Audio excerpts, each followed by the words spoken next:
Well, hello, everybody. This is Tim Green with Rattle Magazine. Welcome to Rattlecast number 274. Thanks so much for joining me. Today's guest, Rex Wilder, is here, and we have three Poets Respond poets. We have a lot of poems we've done in the last week about current events, given the holidays and all that's going on in the world. So sit tight, and we'll be with them in a moment. Before we get, I should say that Rattle is a publication of the Rattle Foundation, a 501c3 nonprofit working to promote the practice of poetry. We've been in continuous publication since 1985 and are unaffiliated with any other organization. We just do all this because we love poetry. I know you do too, so please do click on the like button and share. Make sure you're subscribed. Ring the bell for notifications. Anything you can do to help spread poetry around the internet would be much appreciated. And like I said, we have a whole bunch of Poet Respond poets because we had a Christmas Day poem on Wednesday. Then we have a regular sort of Poets Respond poem today on Sunday. And then we also have another New Year's Eve poem coming up too. Some familiar faces here. We'll start with Dante Stefano. Hey, Dante, how you doing? Yeah, it's great to have you back. Always good to see you. And so you're one of the poets that I just love getting to read your poems every week. You write one pretty much every week. They're always great. And this one just had so much heart in it, talking about Christmas and thinking about the new year. So tell us how the poem came to be.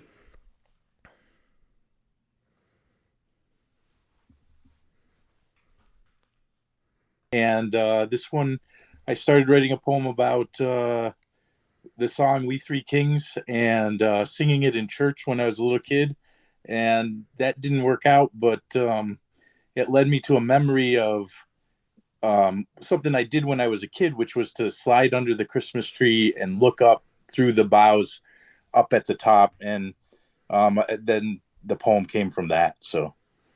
Yeah, well, I love that image of sliding under the Christmas tree like that. Do you want to go ahead and read it? Sure. We Three Kings. I slide myself under our tree like a mechanic in a body shop and look up through the lights and ornaments and artificial limbs to the tin angel tied by yarn to the top like a drunken sailor in a crow's nest. And I am done with similes, and I put aside the possible shutdowns and mysterious drones and the wars and the horrible rape trial across the Atlantic. And I remember what it was like to do the same thing when I was a kid in '89, not quite a teenager, the year the Berlin Wall fell, the year of the Tiananmen Square massacre, the year my father was committed. There is so much in the world we don't know and block out or forget, but I am still looking up past the delicate bric-a-brac of a life, the popsicle stick and pipe cleaner ornaments fashioned by my two small children, the candy canes they not so secretly pluck from the boughs, the few glass ornaments that have survived the dog and kids. And I am thinking of how grateful I am. How grateful, looking past the spot where another angel should be, looking for a God in the straw, looking past the infant loneliness squalling in my heart, holding the gift of my own ever unfolding naivete in the manger of my saying, "O star of wonder." Yeah, I love that poem. For that first image of looking up through the Christmas tree and then going back through all the memories, it's runnable stuff. Thanks for sharing that, and a really, really popular poem with people online too, sharing it a lot this Christmas. So thanks for being here as always, Dante. It's always a pleasure. Thank you, Tim, and happy holidays. Yeah, thanks. Same to you. Yes, that was Dante Stefano with a Christmas Day poem from Wednesday. And now let's go over to a first-time contributor to Poet Respond. Eliza Gilbert is here. Hi, Hi, Eliza. thanks for having me. Yeah, thanks so much for being here. So your poem was a more traditional, typical Poet Respond type poem, and let me try to fix this. Yeah, and so tell us how that poem came to be. I'm a college senior. I recently Mm-hmm. got home on break, so I've been back in the city, and I feel like every time I come back to the city from a little time away, I'm like reawakened a little bit, and I feel kind of like a stranger. And then yesterday, or a couple days ago, I keep seeing like bikers get clipped by cabs and just small little accidents where no one is hurt, but there's a kind of commotion and these little commotions that sort of only happen in New York. And then I saw this story about Christmas Eve, Herald Square, outside this Macy's. There was a really intense wreck, and the line about six pedestrians were struck and three refused medical attention reminded me of those like middle school math problems of Ronnie has 13 watermelons and the stuff you kind of believe as a child and maybe as an adult Hmm. is an absurdity. And then actually it ends up pretty much aligning with the calculus of life. Yeah, yeah. So what is your writing process like? I mean, did you start out with one, just with the image of the taxi being untaxied outside, and then run from there, or did you have a lot of tinkering and moving around in this? Because there's a lot of different places this poem goes. Yeah, I think I started with the sort of superstructure of this is like a math word problem I would have found on an SAT. Hmm. And how much can I kind of create and then dismantle that? Yeah. Well, very fun, and I've enjoyed your poems for a while, so it's great to have you contributing to Rattle too. Yeah. Why don't we go ahead and read it? Functional Yeah. Convergence, today's poem. If a taxi is untaxied outside the Herald Square Macy's on Christmas Eve, like a kind of postmodern Vitruvian centerpiece, a kind of heavy metal suckling pig, how much will the damage, assuming no insurance coverage, how much will the damage the cabbie's next 100 afternoons? Assuming no insurance coverage, assuming 15K is the average cost of a medical mystery, assuming MRI and BMI and smoking history and a 45% chance of rain, is the cabbie's episode diagnosable by robot, pin downable by vector, biostatistically sound? If the flash dancing club that owns the taxi's topper is displeased with that night's great yellow flay, and if there is positively no returning the gut naked bits steaming beneath the hood to canonical form, how much income chugs to the scrapyard? Is the car crusher's operator whistling Lou Reed? If so, reconfigure the golden ratio of screech to symphony. Reconsider aftermath as an act of orthogonal decomposition. If 3 out of 6 of the pedestrians struck refuse medical attention, what is the exponent of ache and does it carry? How long? How far? How many times do the blue and reds hello across their shock sparkled eyes before they return to their bodies and calculate the net hemorrhage of 20 minutes to Lenox Hill, 15 in X-ray, 92 thumbing holes, and the exam table's fleshy crepe?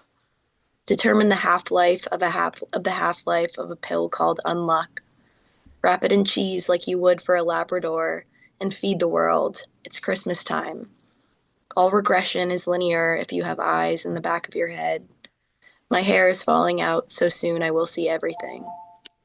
Yeah, that's great. And again, that was Eliza Gilbert with Functional Convergence. Thanks so much for sharing that, Eliza, and for being here. I just love the way that poem turns on itself and moves through different places. Thanks for sharing it. Thank you so much, and thank you for having me. Yeah, thanks so much. Take care. Yeah, and so that was today's poem by Eliza Gilbert, Functional Convergence. And now let's keep going with Erica Reid, who was on a guest as a main guest in the spring. So it's good to see you again, Erica. How you doing? It is so good to see you. Thank you so much for having me back. Yeah, it's definitely my pleasure. And so you've got a New Year's Eve sonnet for us all, which is fun. So how did this poem come to be? Did you know that the start of it, and did you know it was going to be a sonnet? How did it work Oh, itself into the shape it's got? I had like a limited window to write, and I knew I wanted to write something new. And so I kind of was wandering around muttering thoughts to myself. And I came upon the first line just as it appears. And I think if you hand me a line of iambic pentameter, you kind of have an idea of where it's going to go from there. Okay, well, why don't we hear this poem then? This is it's me again. Nobody else has read this. As a preview of Tuesday's New Year's Eve poem. So go ahead. Okay, sure. It's me again. What if a new year dawns and I don't change? Each January finds me as I was, still moribund, still sensitive and strange. I buy blank planners, scrub my house because I crave the start a bright new year can bring. But as I drain my last flute of champagne, I wait for change and don't feel anything. Whatever I have been, I shall remain. Somehow the magic misses me. My friends sign up for 5Ks, vow to watch their weight, or learn to knit. I'll drink and overspend.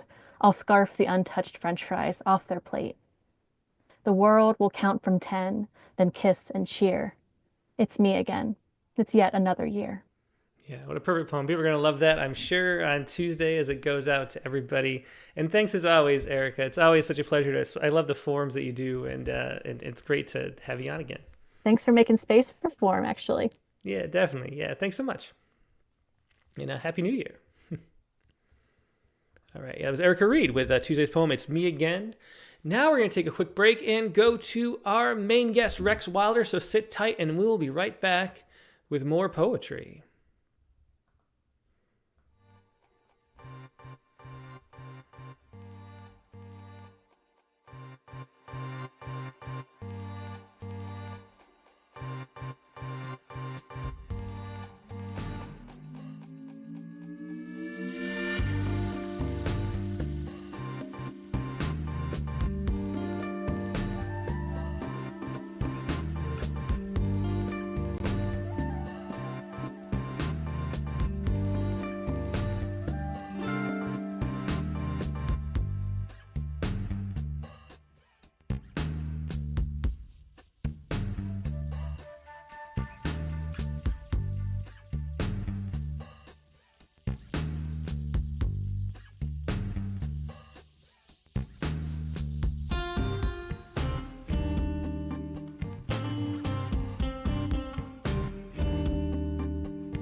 And we're back. Like I said, today's guest is Rex Wilder. Rex is a poet, fine art photographer, and old school advertising copywriter. He has won countless awards in 3 disciplines. Also, his advocacy of mental health care equity has led to trailblazing new programs throughout the country. He is board chair of the Maple Counseling Center in Los Angeles. Wilder lives outside LA in Benedict Canyon with his family and dogs and occasional curious mule deer. And I gotta love those mule deer. Here he is, Rex Wilder. Hey, Rex, how you doing? Hey, thanks for having me on. I'm all ready for Klimt. Those last 3 readers were spectacular. Great reading, great poems. Yeah, well, it's always good stuff, and I love having the poet respond, keeping poets timely. Poetry having meaning and being relevant with current events poems. Those are often the ones that people enjoy the most reading on the daily poem. We've got a wonderful book, Rare Fuel, that you wrote that just came out. It was the winner of the Donna Wolf Palacio Poetry Prize from Finishing Line Press. Do you want to start out with the first poem from the book? Sure. This poem is called The Mad Boy. The Mad Boy. You don't know where he's been. Everyone's best friend. Diagnoses came like storm cells on a radar in a drought. With blood at the lip, the angels laughed last. Good luck befell them, despite their singular trauma. As land masses, they inflated roses, drank from stained window glasses, and plucked boys and girls from thinnest air. A fuller world tuned to the beauty of their first sacrifice and turned to it. Meanwhile, I, stammering umlauted Rex, laughed first. Drawing the exile straw, I was banished among hordes of the fallible, leaving prologue's gates swinging on rusted hinges.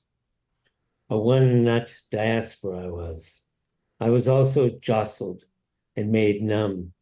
Such was my ethical anesthetic that I could not mitigate the pain and insecurity I might have caused the angels by suffering myself. In one snowy month, I lost feeling altogether. Curiously, I could feel this happening, though why no tingles? Think mice in slow motion, scattering in a barn fire. Think them not running fast enough, Yeah. And that was the opening poem, The Mad Boy by Rex Wilder with his new book, Rare Fuel. And so Rex, tell us about the situation that started this book and made made this book happen. Being hospitalized. That was 7 years ago, I think. It And was 7 years ago, and a long, long Zoom it would be if I described the entire journey. But over a period of 3 or 4 months, I began losing contact with my brain. I felt very much like the concussed football player, where something happens 6 months, a year later, and I knew something was happening to me, and I couldn't control it. And I was sane. I didn't feel mad. I was told later that I wasn't as sane as I would like to think at the time. But it got worse and worse and worse until the way I described it to myself is I felt like, do you know those Lon Chaney Jr. Wolfman movies where he asked his best friends, please lock me up in this room. oh And yeah, even though I'm begging to be let out, don't, because I'll hurt someone. That's what it came to when I finally thought I would do harm to myself and had lost all agency. I didn't know. It was a very odd feeling. I don't know if it's dissociation or what the right word was, but the brain was over here and Rex was over here. And I said, I have to be taken care of, or something very bad could happen. yeah. What was that the first sort of time you've had a situation like that, or is it something Yeah, that had happened in the yeah. past too, and this was the worst instance? No. And this is, I've been told by many therapists and psychiatrists, this is what let me have the best chance of recovering. I was a sane advertising copywriter. Just my best friend used to call me the Beverly Hills boy chick. Nothing dramatic. I just went through my life, and this started happening out of nowhere, Mm-hmm. which is why to this day I don't understand exactly how it happened, except that it wasn't the result of something external. It was an illness. Mm-hmm. Yeah, yeah. Well, it's interesting too. I mean, that's pretty late onset, for Yeah, having no signs and stuff. yeah, And I always think this is such an important topic to talk about. I worked as a counselor in a group home for mental illness with schizophrenic adults mostly. Before working with Rattle, and have some family history of that too, and it's just one of those things that we don't talk about very often in a way that's productive and understandable. I mean, the representations in movies and in cinema and in books even are sometimes awful and just not accurate at all for how what the realities are on the ground. And we so it's a really important topic to be discussing. It's really cool that you're right about it so candidly in this book, Rare Fuel. thank you. Do you want to read another poem? The next one, or next one in the line, I think is I think it's Welcome to Mad. yeah, Welcome to Mad. That's what it is. Yeah. Welcome to Mad. My brain gambles through meadows. The softest affections are like precious metals, valuable, tender, stupid as fruit in a bowl. Each day, I grow more convinced my scrawl is easy as a primer and destined to be read in some waiting room on Olympus and spread to the gods' group sessions lower down. I'm not manic, but methodical in my clown car want. A tree could be a ladder I could climb to the shower head of a quenched storm. A glass of milk, the antidote to thirst for all animals and failures in love, last and first. Fall forward, arms open, to embrace my new kind. It's like a plane returning to base, just the press of our bodies against depression, the mountains crinkled like the blue drapes of heaven. Yeah, beautiful rhymes and slant rhymes, and that was Welcome to Mad by Rex Wilder, another poem early on from his book, Rare Fuel. And so, Rex, you already had a few books of poetry published at the time that happened. What was your background as a poet? I mean, you mentioned being a copywriter already. Is it something that you always loved, poetry? What was your introduction to poetry? I think I was one of those who began writing very early on when I was 8 or 9 or 10 years old. I loved words. I loved what they looked like. I loved finding, as you hear when I'm writing, I love finding little nooks and crannies in the words. And I love how they make me feel. Just listening to the last three excellent, amazing, deeply feeling poets, I felt that. And that's why I'm so grateful to everyone else who's writing them. And so my career went like that. I wanted to create something that would be sort of my offering, my gift. Mm-hmm. Yeah. And so did you have any hesitancy writing about this topic in a book? It is something that people don't often write about, but you had the tools already. You had, books, you were a successful poet. Did it take a while to start tackling this topic, or did you know right away that you had to write about it and you started right away? Yes, absolutely. I think first of all, I was basically unable to talk for 4 or 5, 6 months. Nothing coherent was coming out. I went recently and looked at my notebook that I kept during the time. So I wasn't writing this in the midst. I picked pieces out from the notebook, but I think it was something more like floating over my memories and saying, you know what, I think it's beholden on me to write these down and see what sense can be made of it. And I like the feeling because it's so artificial and wonderful that all these incoherent thoughts and feelings can be put into a book of poetry. So it makes you feel like, okay, I'm in control of it now. So, but I never had any hesitancy. It was the gift of all of us that's been given to us is that we're poets and writers. We can speak like this and not really be outed out in the world. I'm not a pilot, I'm not a doctor. It's not really dangerous. If anything, it gives me Robert Lowell street cred, if anything else, which I said at the time. I was sort of an odd man out. I was a little bit excited to be incarcerated. I said, oh my God, I'm a poet. So, but of course I wasn't writing anything at the time. Mm-hmm. Yeah. Well, let's hear another poem from the book. This one is called 12 Moons. Actually, only 4 made it on the paper. It's called 4 Moons. And this is the most haunting to me. This was early on when I was in the psychiatric hospital. It was dark. The window panes were thick. The moon was outside, and it could not be further from my ability to feel that I would ever be able to leave again. 4 moons. There are 11 moons, I'm told, new moon through old, as there were 11 suicides, failures all, still alive, walking up and down my ward. Being a moon is hard. Being a moon is hard. Having to be starred, yet making the heavens faint, a single coat of black paint that barely lasts the night. A moon has an appetite. A moon has an appetite. Without a mooring in sight, it yearns for a familiar anchor on earth, a streetcar to ride on, a cul-de-sac. A woman with a moon hat. A woman with a moon hat at the window. I remember that. Doctors sauteed her brain. She became a fixture. A ribbon of pain shone blue in her hair.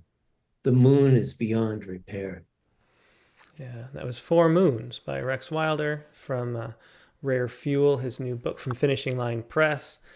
And that's a great example of the form that you use in your poetry. You have a lot of rhyme and slant rhyme in different forms. You have a style, we'll look at a style later that you invented along with Richard Wilbur, I think.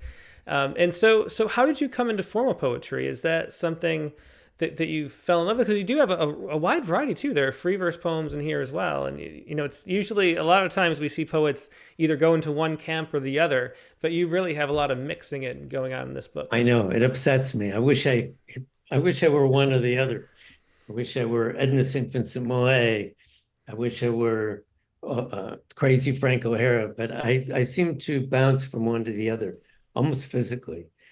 So I think I've just been in love with form. I've been in love with off rhyme from. Do you like Derek Walcott's poetry? His off rhymes are spectacular. I used to look at them. They almost you have to look for them. Like he'd rhyme bodices with odysseys, and I go, I love that. You hear it sometimes in music lyrics, but I've just always enjoyed it. I've enjoyed it, and it gives the sense. I'm always trying to get the sense in anything I write of making sense, of making things tight. I think Robert Frost said something about getting it down so you can't knock it out. Mm-hmm. And so I think there's something there, although I never thought of it that logically. Mm-hmm. So when you sit down to write a poem, do you know the form that it's going into from the first line? That's something we hear often. I think Erica Reid already said that. She just said that. When it's pentameter, you kind of know where it's going. How do you come in a form like this, the one for four moons? I'm not familiar with that. Is that a nonce form that you made up, or is that a form that I'm not aware of? I think I have a nonce life that I made up. So yeah, I don't know where that came from. Very often I'll write down, I think I'm pretty stream of consciousness.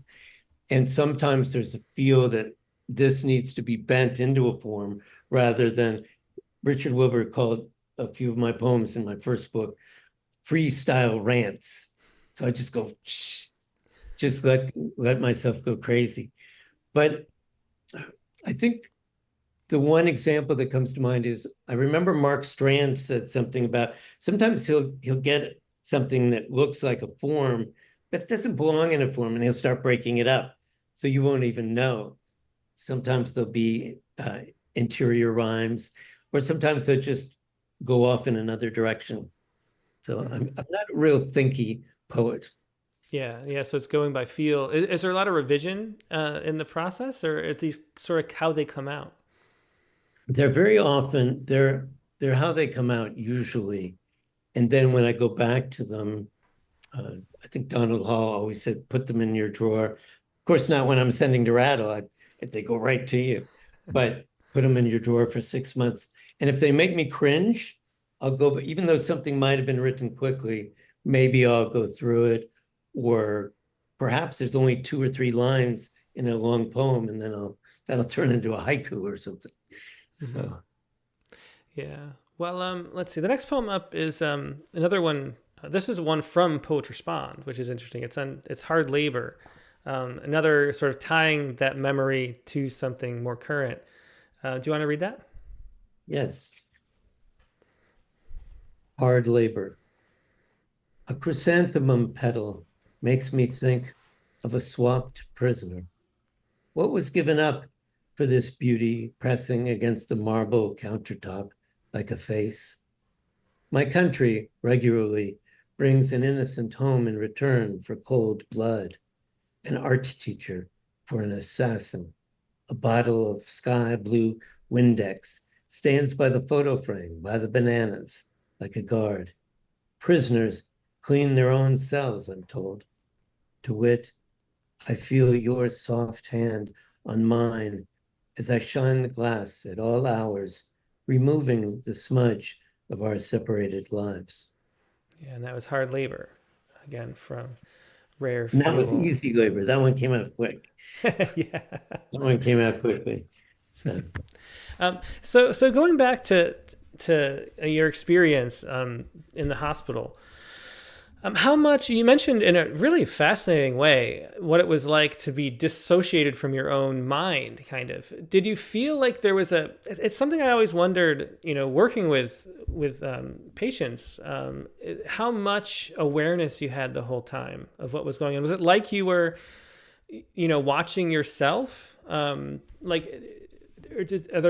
times that I think so. I think so. When I talk about this dissociation, I felt when I was speaking, and I'd ask all my friends later, I said, was I crazy? Because at the time I felt fairly sane. I felt I could articulate myself. I wasn't in the corner babbling or put in straitjackets, but things weren't quite making sense. And I appeared to be getting worse and worse. And so I did get that feeling of having something over there that wasn't me and not having any control of it. Mm-hmm. And that was very, very frightening. But at the time, I don't know what it was. I don't know if it's momentum from being a do-gooder my whole life. I just did what they told me. I took the pills they gave me, and I didn't have the privilege, the ability of being able to even have hope. I just went forward because I didn't know what tomorrow held. I wasn't despairing either. I was a very diminished human, and which is it's so odd because we feel so in control, right? Of our bodies, our limbs, our heads. If you gave me a prompt now, I could write it down. If you told me to call you back, I'd call you. None of that. None of that held at all.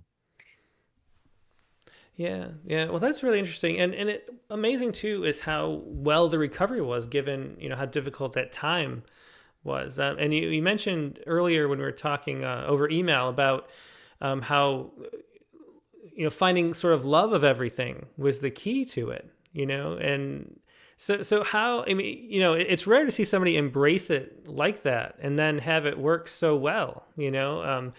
I think you mentioned somewhere in a bio or a review or somewhere being like sort of the poster child for the clinic that you were at, because That's what they were, said. They said you're the poster child. Nobody's ever said they're having a blast. And when I got better, which I might have mentioned to you, it was probably 2, 3 months into it, and it was like that. It was like that. I recovered, and almost like Christmas tree lights or lights that are in a row where you have to put the one that still works, and the final light bulb was put in, and all of a sudden, and I wasn't reborn. I was born.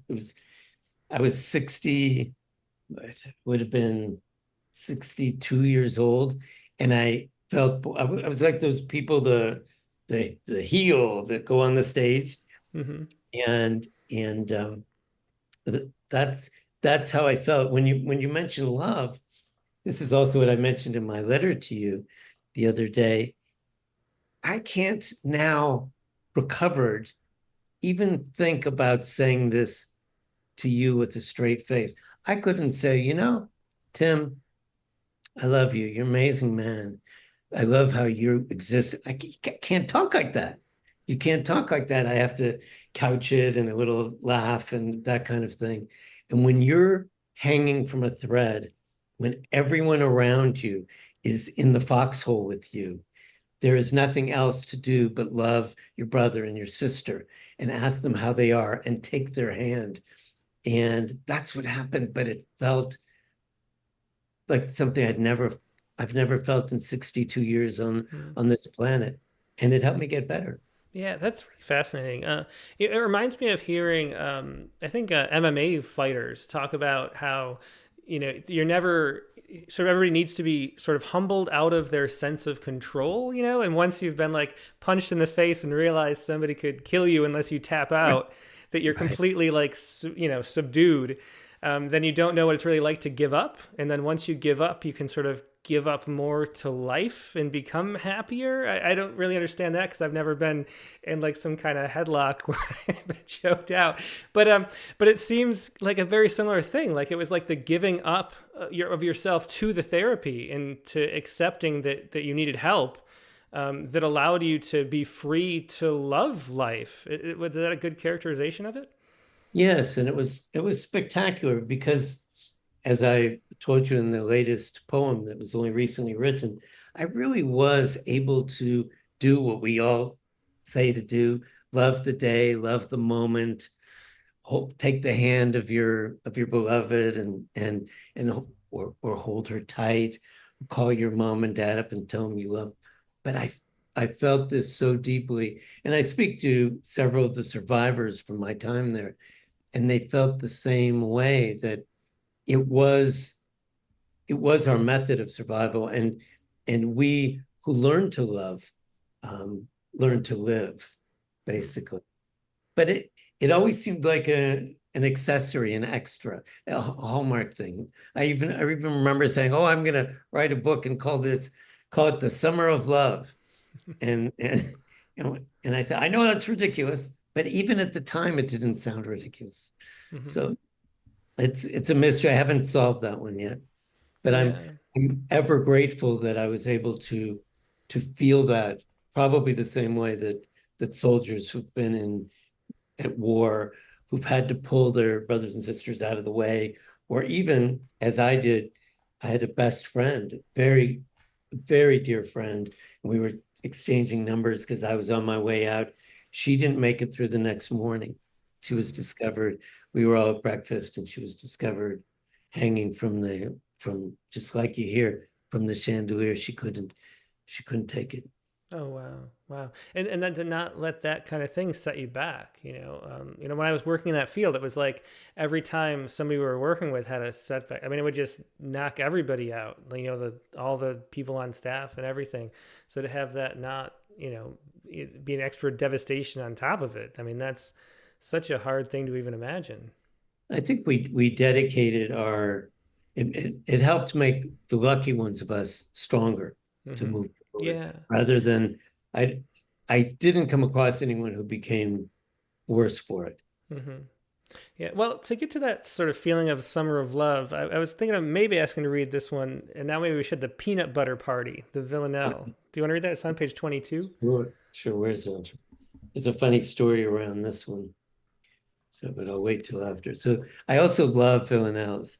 I don't remember if it was Sandy McClatchy. It was one of my professors uh, told me, it might have been Grace Schulman, that just find two lines you really like and then turn it into a villanelle, especially if you can't think of any others.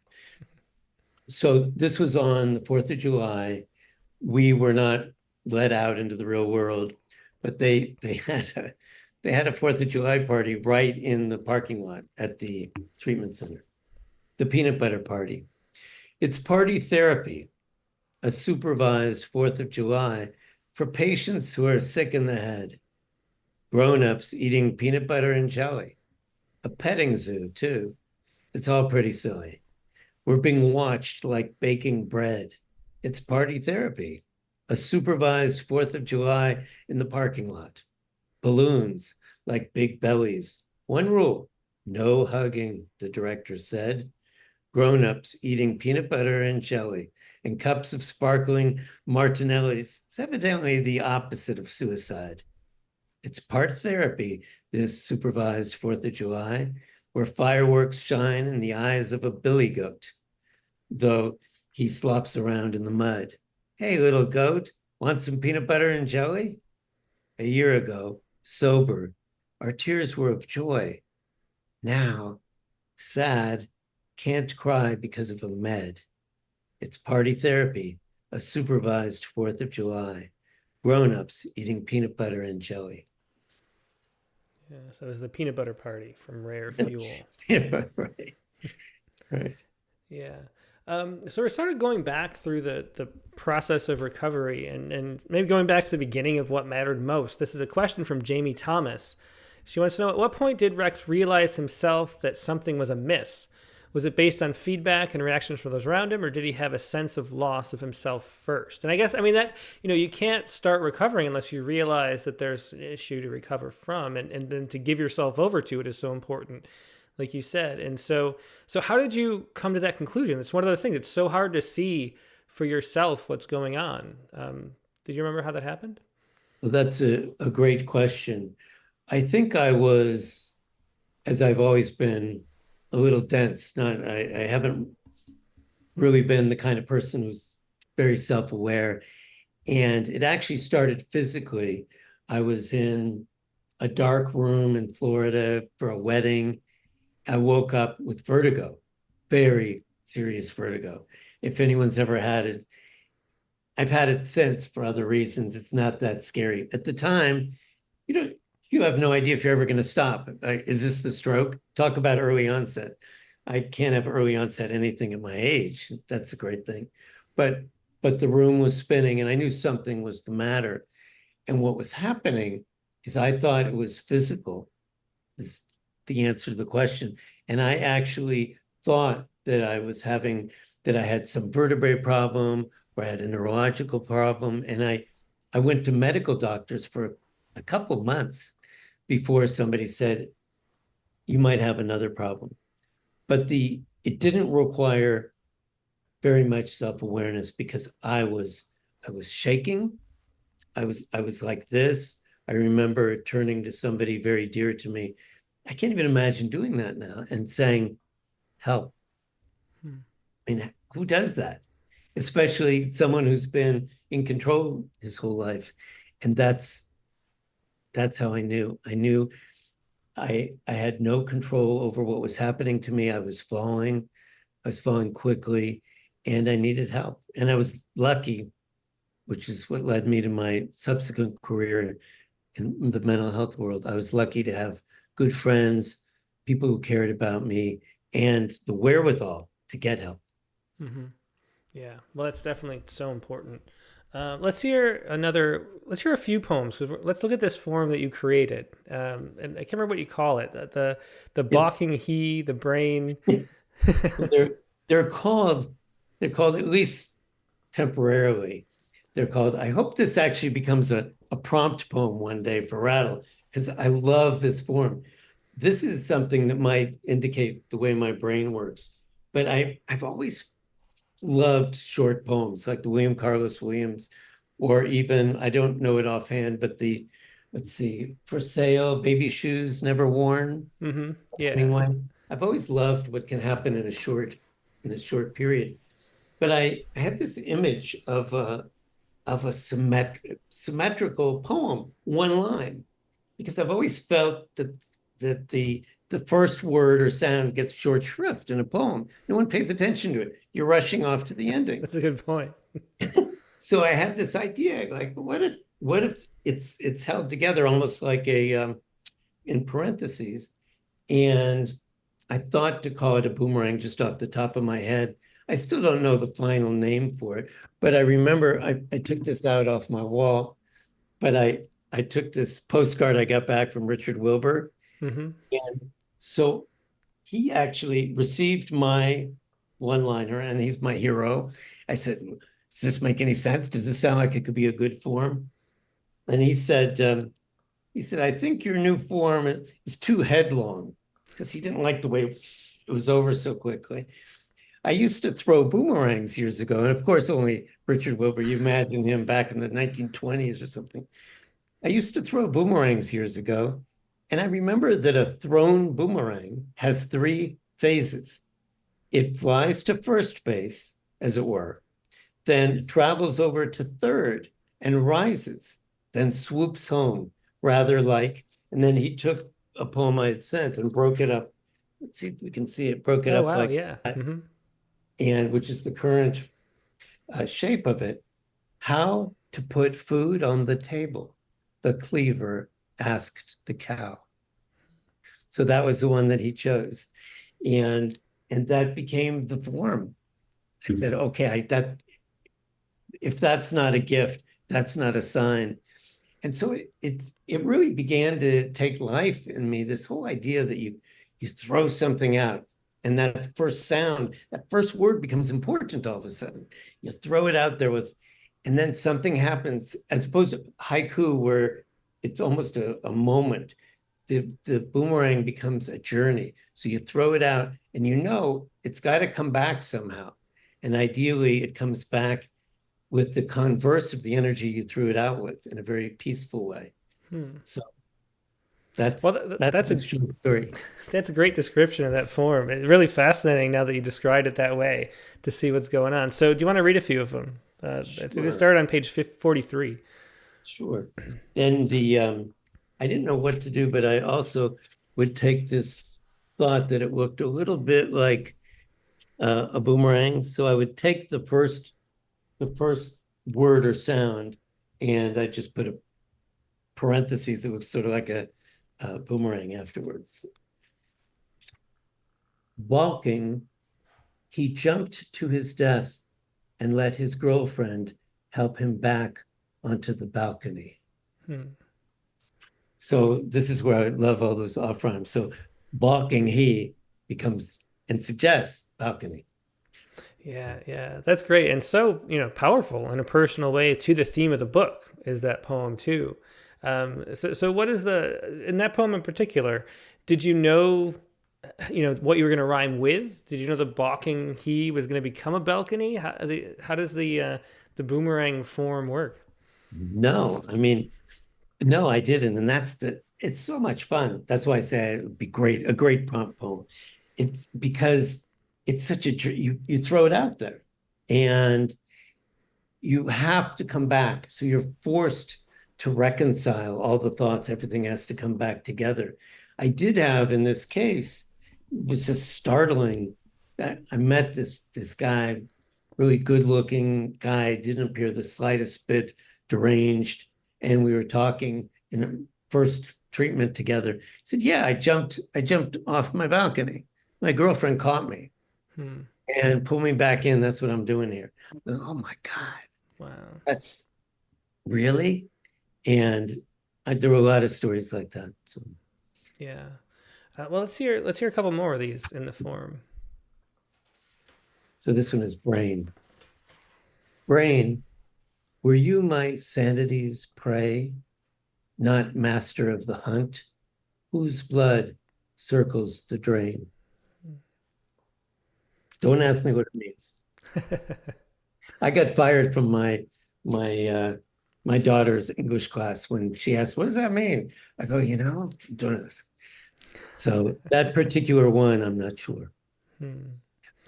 But you go back to it and I go, it's rich in what it tells me. And I think that's also a gift of having terrible memory. I can go back to it and appreciate it like it was one of your readers.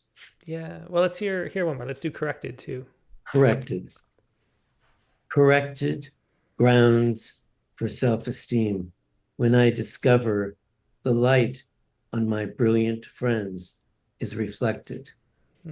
That to me starts to describe the love I felt during that time. Yeah. So those are 3 boomerang poems. Really, really fascinating form. So tell us about your work now. You mentioned, being an advocate. What does that entail, and what have you been up to? I think my career, interestingly enough, my career in advertising morphed into creating marketing and advertising and verbiage for nonprofits.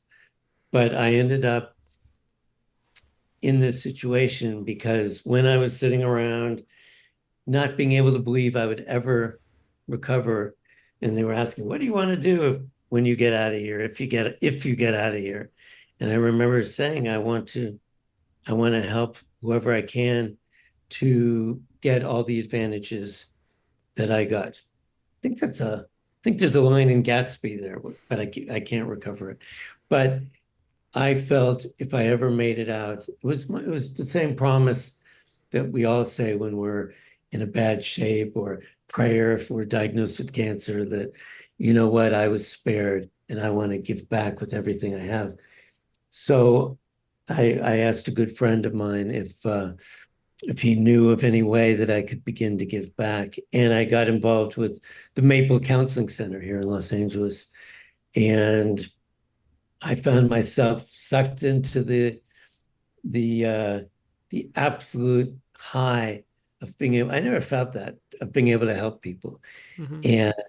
And so I became involved, and I'm just trying to do that now pretty much 24/7. As I told you, I now have to be chair. When you're chair, you are available. It's probably like being the top dog rattle. You got to be always available.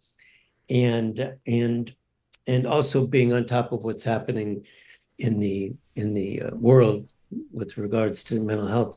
But there's just ridiculous unfairness, and I'm doing just all I can do, and the rest of us at Maple are doing the same thing, because you can't help everyone.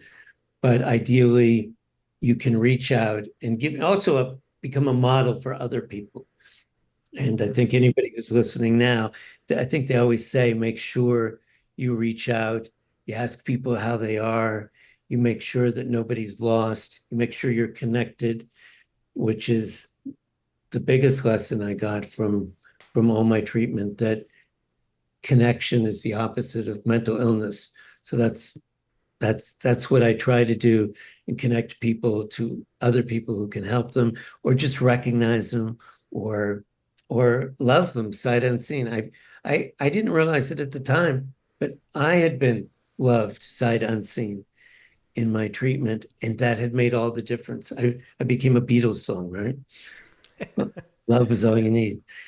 Yeah. So, do you think that your experience, changed you in a profound way? Because it kind of feels. I mean, somebody mentioned just now, like the level of gratitude is really impressive that you have, and it feels like a spiritual awakening, kind of, in the way you talk about it. Would you say that it changed you, or not, or is it something that was always there that's just come more to the surface? Another great, first of all, thank you for even feeling that. I haven't felt about it in that spiritual way, but completely. When I say I was born, I had muddled through. You really don't want to know about my past. It was quite boring. All my traumas were not the fancy traumas that you hear about on Netflix. But I finally became, at age 62, a human being. I wasn't that way. And I don't I didn't become a Hare Krishna, not that there's anything wrong with that, but I became a firm believer in the immense gratitude that you hear tell of, and how crazy lucky I am, and how much I want to be able to not to give. It's not like I have a lot to give, but I want to give all I have to others. And I never felt that way before. I just wanted to write a real good poem, or I wanted to make a good salary, or I wanted to just get through the day. But I the sense of of lightness, the unbearable lightness of being, is so profound that, yeah, I was, I wasn't changed. I became human for the first time. And I always emphasize that, because I wasn't just a new and improved. I Mm-hmm. was I was just muddled, Yeah. muddled and muffled. Hmm. Well, let's hear a couple more poems before we go. Let's do Summer Break next. Okay. This one was written after I had left, and I began feeling that sense early on, and I still don't know what sense to make of it, but that there was something that I was actually missing. Summer break. I drive by the corner of Venice and Inglewood several times a week, and occasionally I cry, or at least tears well. The boulevard cannot be wide enough to contain the breadth of my journey, nor the difference between clients and alumni like me. The treatment center is behind the bus stop. My reliance on the place much further. Can't believe I went here. Stopped at the Inglewood light. I'm like a vase that's back behind glass on the shelf of a museum, fastened securely at my base. The love that helped me repair myself flares off the windshield, hiding me. Every time a client or other human crosses the street, I crave contact, as if my recovery has cut off the supply. They look straight ahead as a rule. I guess I could beep the horn and make the most of the moment, simulate camaraderie I couldn't keep. But in authenticity is a waterless coast. Looking is no substitute for seeing, and only illness can startle love into being.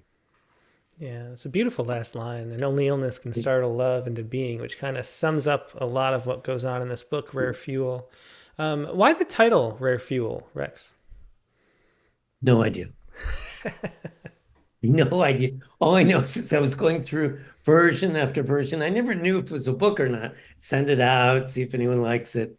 Have no idea. So if somebody out there sees that I stole it from somewhere, it's possible. But I really like, I mean, I can tell you why, but it'd be retro fitting to whatever created Rare Fuel. But I love how it feels, and I don't know it came from here, but it feels like what was that fuel that allowed me to go on, that allows us all to go on. And it's probably a little bit of the feeling of rarefied, of lightness that's in there as well. But I can't vouch for that. I can't promise. Yeah. Well, if anyone has any more questions for Rex, leave them in the chat windows, either on Facebook or YouTube, and I'm happy to pass something along. One thing I wanted to talk about first, though, Rex, which we haven't yet, is your work as a copy editor, a copywriter, and how that influences your poetry. I think there's a lot of tools that copywriters use to make copy effective. So what do you find that's most valuable from that career that you put into your poetry? Well, I think there's two things. One is it's dangerous even to say that aloud, because then people start looking at, oh, looks like a bunch of headlines one after the next. But I remember saying, I think this is it, advertising is the poetry of the marketplace. And I remember saying, okay, it's the same process as trying to create memorable poetry, but it's what somebody else loves. It's what somebody else cares about. It's astounding. Almost any business that you work for or organization, this is their life. And they've asked you, can you put it in words for us? I think of all things, I think my most popular poem's not a poem. It was, I don't know if I mentioned it to you. I worked for Dan Pilata on the Avon breast cancer events. And I said to him, well, what's the main point? What's the main point of this? And he said, kindness. And I go, what? Aren't we raising money? Because we actually raised hundreds of millions of dollars for breast cancer. He says, no, it's about kindness. It's about people reaching out to others. And he goes, okay, so write me some headlines. And the headline I wrote is Humankind Be Both.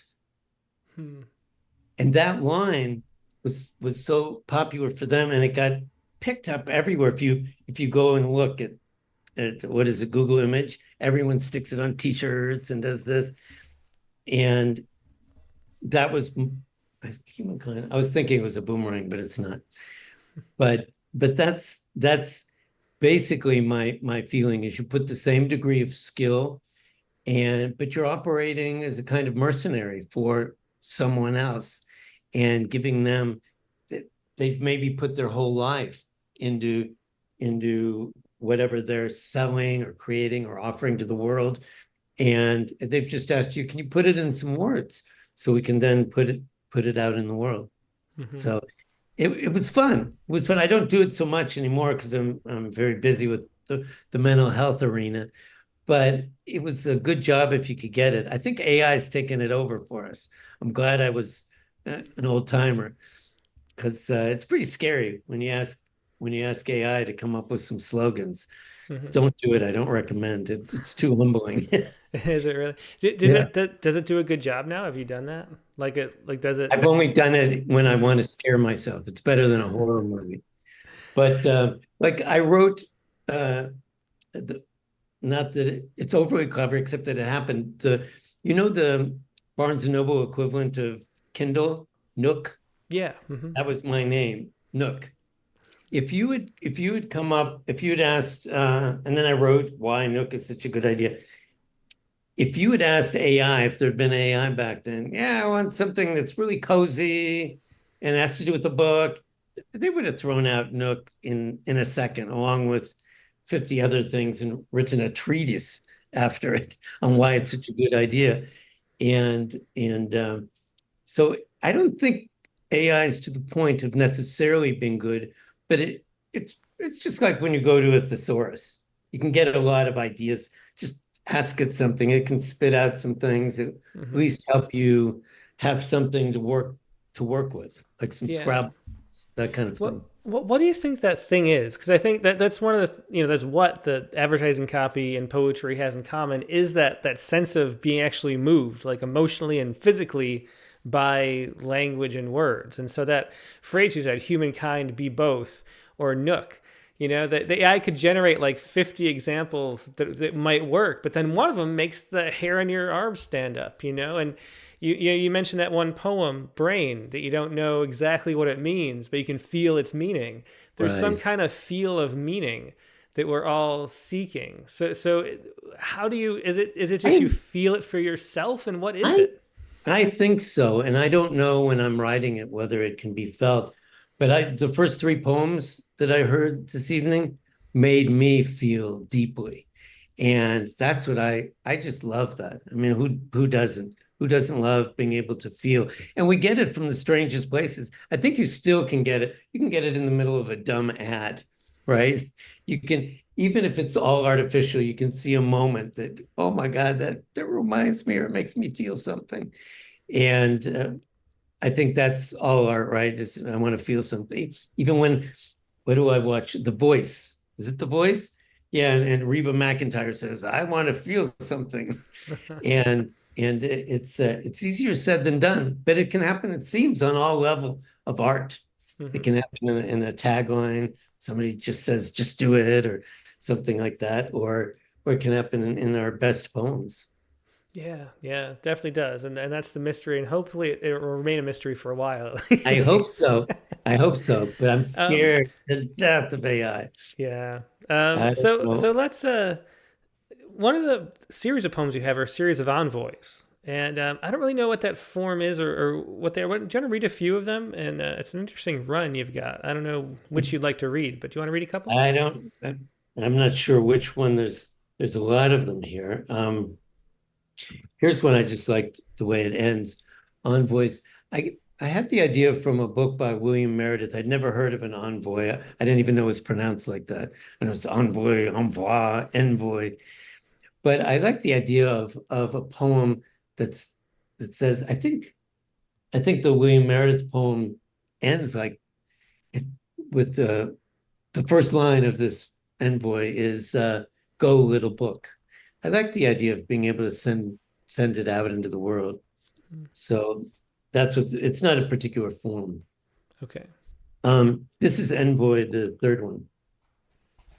Who were my summer friends that appeared stranger the closer we became? Picture in chalk, a flash cross-section, a biopsy of random backgrounds, plugging up blue sky in the atrium at the center, as if we'd stepped off an elevator after being stuck inside for a month or two, as if we were just short of eating one another and laughing about it. Bonds untouched mortals can only imagine, forged in fear of just about everything but our deepened humanity. These days, I'm smiling more broadly, swaying with the palm trees. With each trip around the sun, there's a more profound patina on our prospects, a soul surface that blinds me to the limits of settling our sights, where each of us who had failed to kill ourselves learned to live. Yeah, so it's Envoy 3 from Rare Fuel. Do you want to read another one? I'm interested in the way that these poems move too. Do you want to read 4? Well, sure. Envoy 4. Follow the shadows of things patiently, like a Nat Geo photographer, while the giant ash tree finishes its set. The sun breaks into your property. Bees hop with their E, dropping off hope and delight. It's buzzing room only in the network of salvia bordering the waterfall and grotto. An accent of white butterflies, exiled monarchs, When the pair of wren-tits up and exit into the ficus, follow their lead and retreat. The birds, once real, are imagined. Fancy begins in earnest. A blazing sphere of freshened ideas casts ever sharper shadows. Every song begins in song's absence. Yeah, and that was Envoy 4 from Rare Fuel by Rex Wilder. And I believe, Rex, you did the cover art for this book too, right? Yeah. Yeah. So why did you choose this, and what's the medium? It's a really interesting painting, it looks like. It's that's why they call it. I couldn't figure out what to call. I think I've had a new career in late life being a photographer slash fine art photographer. But this began very often I see a photo and I say, okay, that's nice. This was in Croatia from just last summer. And it was just a piece of a landscape during fall. And who wants that? You don't even pay $1 for a postcard. So I just start playing with it. I must make 200, 300 changes and I just play with it and move it around, run it through this, run it through that, saturate this. And this is just what resulted. Very much like if I had the skill to be in front of a canvas, I did this. But then I go, wow, that's pretty good. I wish, because it came out well, right? And so I sent it to with the manuscript, and I said, well, I didn't mean you to take it, and they liked it a lot. So, but there's no meaning other than, to me, this makes me feel so many things. And but as soon as you, also a William Meredith idea, as soon as you point to it, it's off. So just let it be. Yeah. So one thing I did want to talk about too is your fine art photography. How does that process work? Like, what does that have to do in common with poetry? Is there something that you're looking for when you're creating both types of art? Very good question.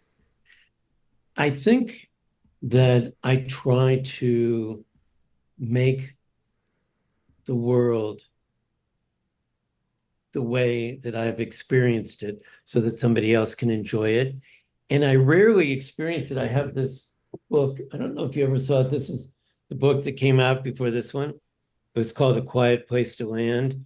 And it's filled with basically with all my photos, but I'm not happy with them. I take the photos, they're beautiful, they're in focus, but they're not what I felt.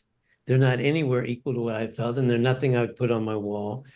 And so I play with them. And I think I'm bringing a similar part of my brain, but instead of using words, I'm using I'm pretty sloppy with the Photoshop and with everything else, with all the tools, but I can move them around to the point where I go, now I can feel something. And interestingly enough, also, I say interestingly enough, but it never is. The part of my art that they requested at Maple Counseling when I got there, they said, oh, we love the photos. Can we put them on the wall all over the place? So not the poems, but the artwork has become part of the healing process. Oh, wow. And so that's where I think this book, A Quiet Place to Land, I think this is where it differs from my poetry, which is, this is the raw truth. This is what I felt. This, in a way, is me having a little courage to see, do you have something to offer? And there's little phrases in here. Because I've always been afraid of being wise, because who's really wise? But I've tried to take some of the things that I learned. What was one? You don't have to dance well to move gracefully through this world. So I remember coming up with that and saying, well, that's something that somebody might be able to live with. But it wasn't a poem. It was just something that felt like it might have a truth to it and a feeling. Does that answer? It's tough to know because the photography was, I was able to photograph while I was unable to make words. I could take my camera around when I was taking walks, which are very much part of my healing, and just take photos of whatever happened to be there, which very often were the birds in Venice here. Mm-hmm. Yeah, well, that's definitely a great answer to that question. Let me ask you one more thing, Rex, and then we'll do one more poem. But what are where's your art taking you now that this book, Rare Fuel, is out? What are you working on? Or what direction are you going? I'm just writing every day. I don't know. I I mentioned earlier, some part of me is very excited. I notice how often a poet, when they're trying to change, mix things up, will begin work on an anthology. I really, I really would love, it really would be a dream if I could see what other people do with the boomerang form. So I have this idea that I would send a request out to all the poets I admire, and beyond that, to songwriters and to students and to prisoners and to anyone out there who wants to do something with those four lines. And I think that might startle me into a new portion of my career, but it also would make me very happy, and I'm very curious to see, because somebody takes a form and they can improve on it, and I can't even imagine what people could make with those, the way people have worked with haiku. Mm-hmm. So that's sort of my answer. I don't know where I'm going with poetry, but I do have this dream of an anthology. Yeah, well, that sounds great. Yeah, definitely. Let's close out with one last poem. Did you want to read Set Free, or did you want to read On the 7th Anniversary? Sure, I can read Set Free, probably. Yeah, So okay.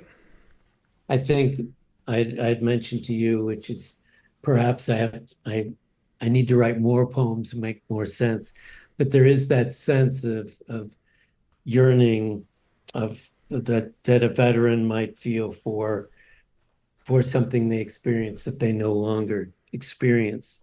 And so I have had a yearning for that emotion that cannot be re-had.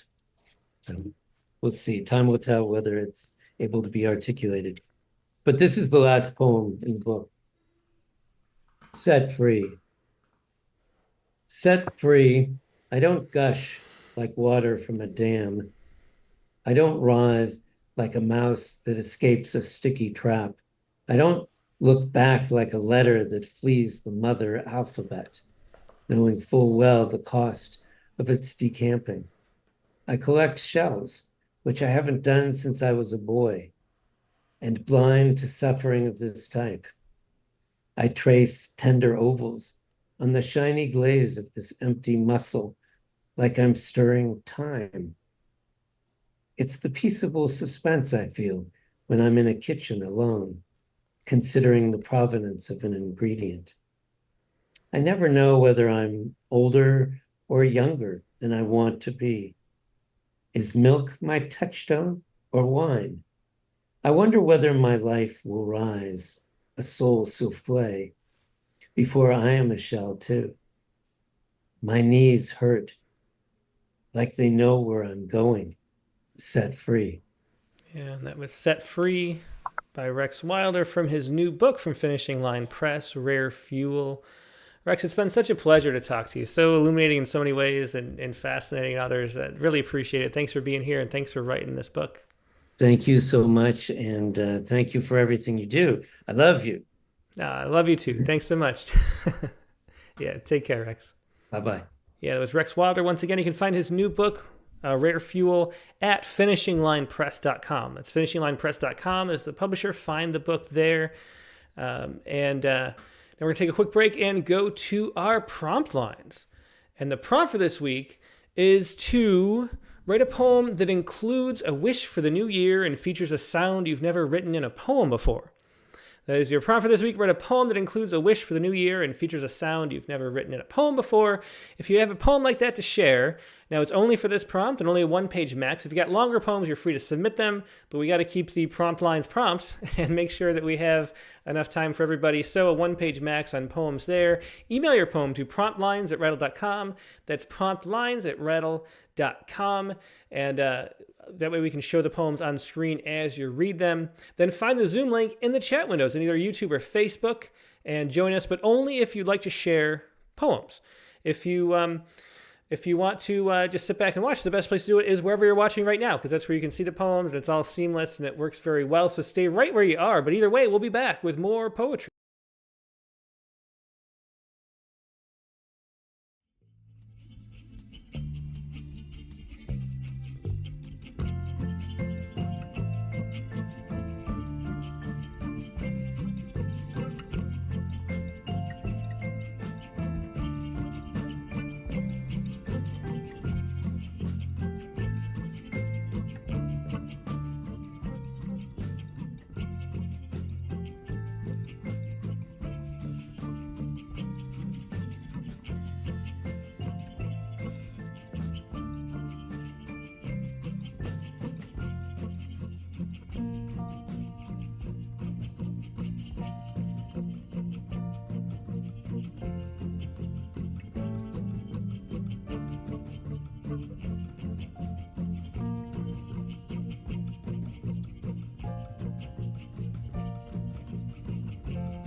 And we're back with our prompt poems editor, Katie Dozier. How you doing, Katie? I'm doing good. I feel taller in this new camera angle too. This is nice. Yeah, maybe I grew half a foot.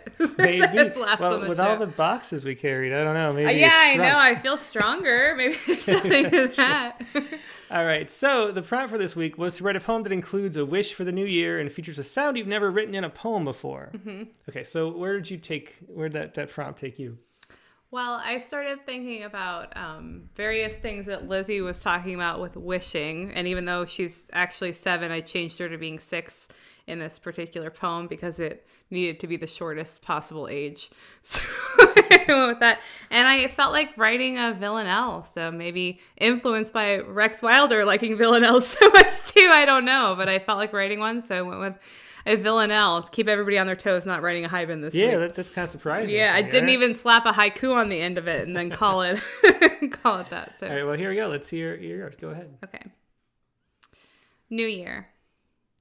I wish we wished like 6-year-olds for frogs that sing and ice cream rain, as if the world could ever be controlled anyway, another rainbow lollipop to hold. A mother laughed confetti, called me insane to wish. But I know we wished like 6-year-olds when the latest news was barely a breeze, untold to us, silent bruises. But I could jump on any plane as if the white chocolate wings could be controlled when the hurricane brings so many toads and trolls. How age flips our wishes for to wishes against. Train us again to rattle off wishes like 6-year-olds, to ride a unicorn to the castle, to never blame the old for what is new, to let the snow swirl, champagne. We drink as if the world could ever be controlled. But the moon is still ours to toothpick, to hold on a cocktail napkin. Love the sprinkles, love the rain, love the candles, all aflame. Now we wish like 6-year-olds. We make the words the world, how we love the uncontrolled. Yeah, it's a great line. I love that last line too. We make the words the world, how we love the uncontrolled. Great villanelle. Thank you, because I came to that line earlier and then I realized it was the last line of the poem, so I took it to the end, which I almost never do, so thanks. Well, very nice.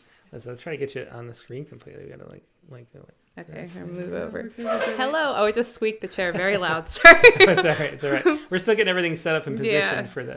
for the new studio. It's pretty good though. All right, and so mine. Let's see. Oops, I'm on the wrong view. There we go. I'm gonna do this. I'm curious to see what you came up with. Yeah, so I was trying to write. I love little short poems. I haven't been writing them lately, so I was going for a short poem. Didn't quite. Well, we'll figure it out. Let's see. This is mine, and I was thinking of this time. Not a current New Year's wish, but I was reminded recently about the time when Josephina, my daughter, was a newborn, like 6 months old, and she was sick, and we took her to the hospital on New Year's Eve. Oh, I didn't And know. then it was so busy, and like we were like, I was scared away from the hospital, so we took her home, and then watching her all night, to make sure everything was okay. And it was like that 6-month-old, like your first baby. Oh, that's type terrifying experience. in the hospital. Yeah. So I wanted to catch that, but okay, let's see. Okay. So this is what I was going for this week. Vigil. Every fifth breath, the blue kazoo of her breathing would play its one silly note over the quiet of the monitor, how I'd wear it through the night like a coat. Oh. The very little poem. There we go. It's Vigil. For a girl that's very healthy now. Yeah, very healthy now and over in the next room. Yeah. All right. And so let's see what everybody else has for us this week. Let's go first to, let's go to Laura Berg first. Hi. Hey, Laura, how you doing?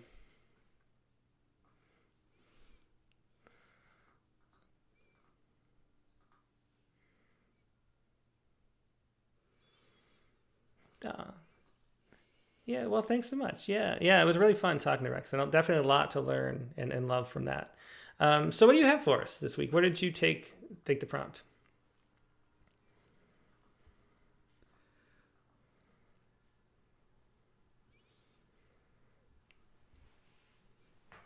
Okay.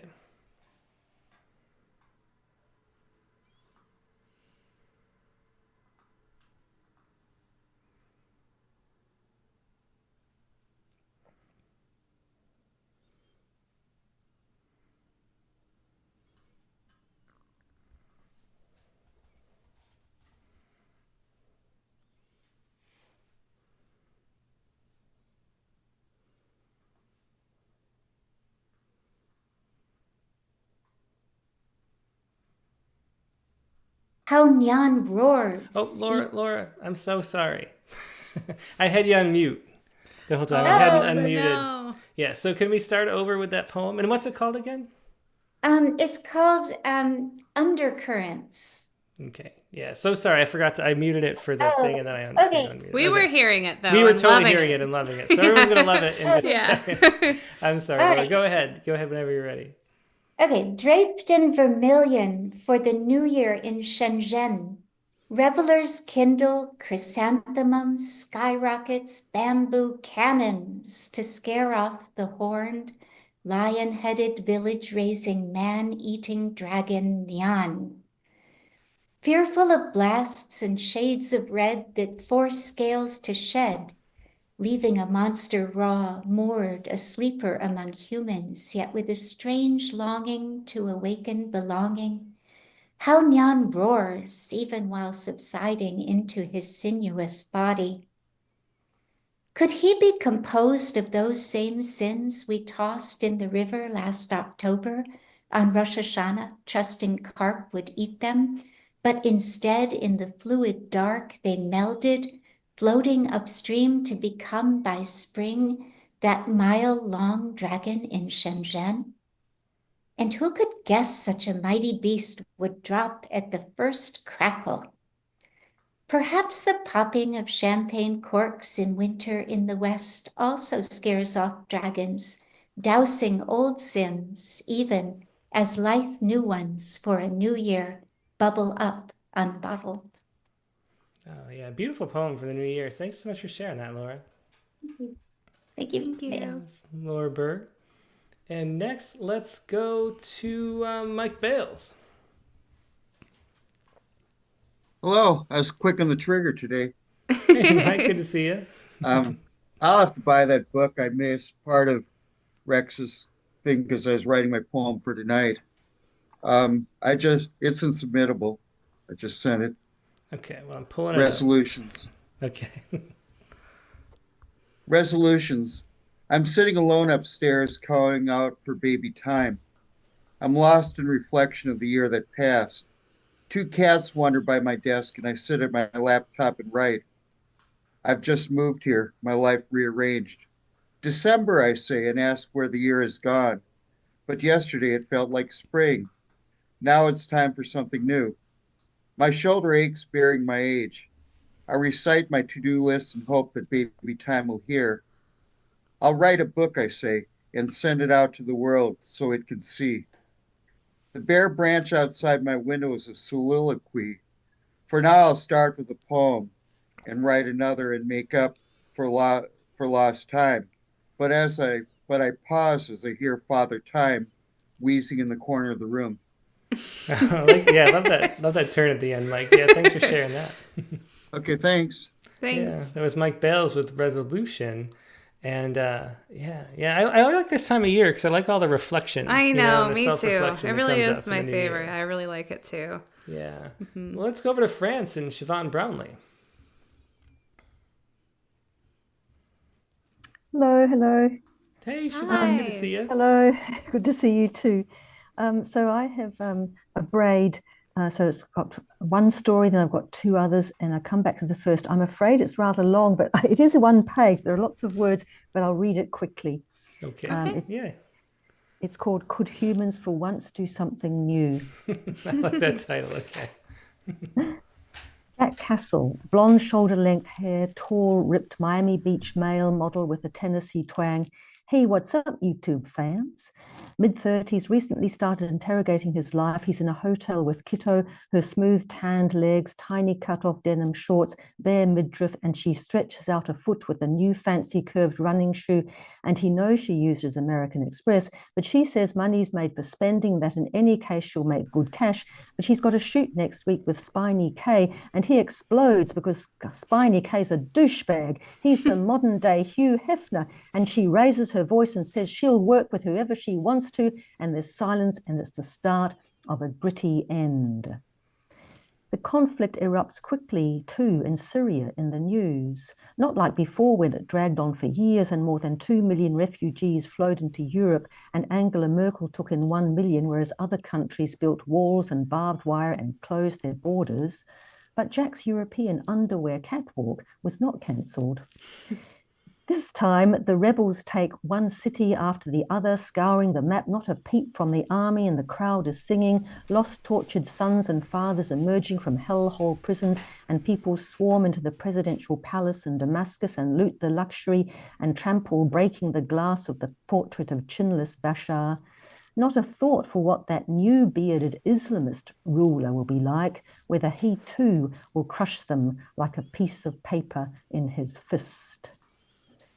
It's a crushed nylon sock that causes JM's electric bike to make odd noises and misfunction. But JM, who is Jack's uncle, thinks it must be the algorithmic electronics got wrong, because isn't AI taking over the world and will be the next adversary in disguise for humanity along with CO2?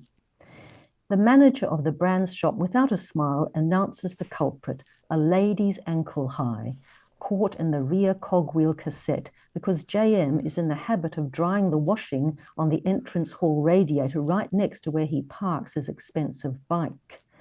The nylon sock squeezed in the gears is greasy and compressed and tattered, just like his marriage to the wife who'll never change. Hurtful jibes have long turned to silent contempt. It's not all bad, because unexpected things may come after conflict. After Kito kicks him out, Jack takes refuge in his bro Travis's 10th floor apartment on Miami Avenue, and on New Year's Eve, lounging on the plush carpet, they take some magic mushrooms, and the room is laughing and zigzagging in multicolors, and it's hot, so they're just wearing their boxers, and Jack looks at Travis with his lean, pulsing muscles, sculpted jaw, and deep brown eyes and warmth, and into his mind flit Kitto and Syria and Uncle JM2. He says to himself that he really dislikes labels. They're reductive, restrictive, douchebag, Islamist, thou wife, only end in aggro. Grrr. Could we escape from labels? Could humans for once do something new this year? A road to Damascus. He leans over and he, alpha male straight, for the first time, he kisses a man. Wow, so many things woven together in that braid. Yeah. Thanks so much for sharing that, Siobhan. I'll just quickly tell you where I got them from. So Syria, obviously in the news. My friend had the incident with the electric bike, and then the male model. His real name is Jack Kasser, Kasser, and a few years ago he was rebelling against labels, and particularly with respect to sexual orientation. But I took it more in the sense that labels can contribute to conflict. So that's what it was. Yeah, well, very interesting. Yeah, thanks so much for sharing that. Really cool way you wove all that through. Yeah, another great poem with a broad scope of the year going on, too. Definitely. Thanks for sharing Thank that, you. Siobhan. Thank you very much. Yep, that was Siobhan Brownlee with Could Humans for Once Do Something New? Let's go next to Nate Jacob, who's back for the first time in a while. Nate Jacob, my goodness, it's a Christmas miracle. It is. And you know what? He, not to be suspicious, but Nate was nowhere to be found during the Christmas season. And with the beard... Oh, this is, very compelling case. I'm an elf at best. I don't know. The day after he emerges... Fit Santa. Well, you I never will know. plead the Santa fifth. is magical. Okay. Yeah.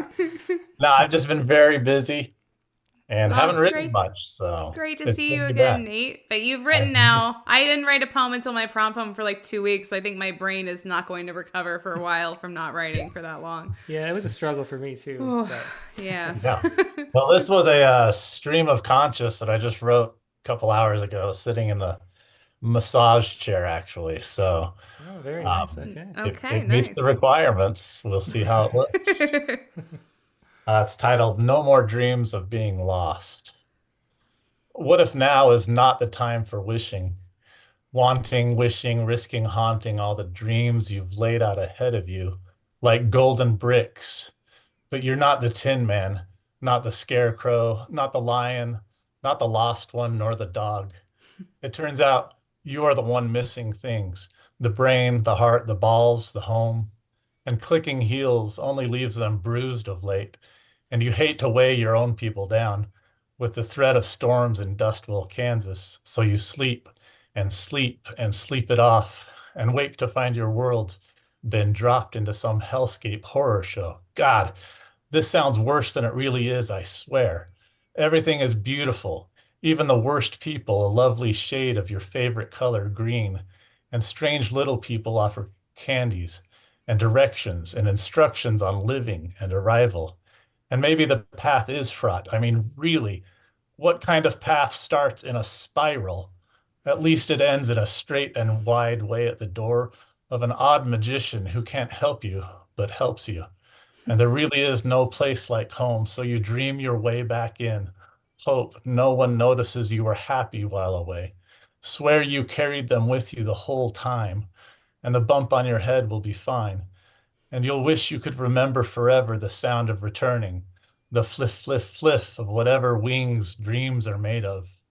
But you'll have forgotten by lunch, only ever be drawn in by the whisper of exhaust fliff, fliff, fliffing through cracks in old manifolds.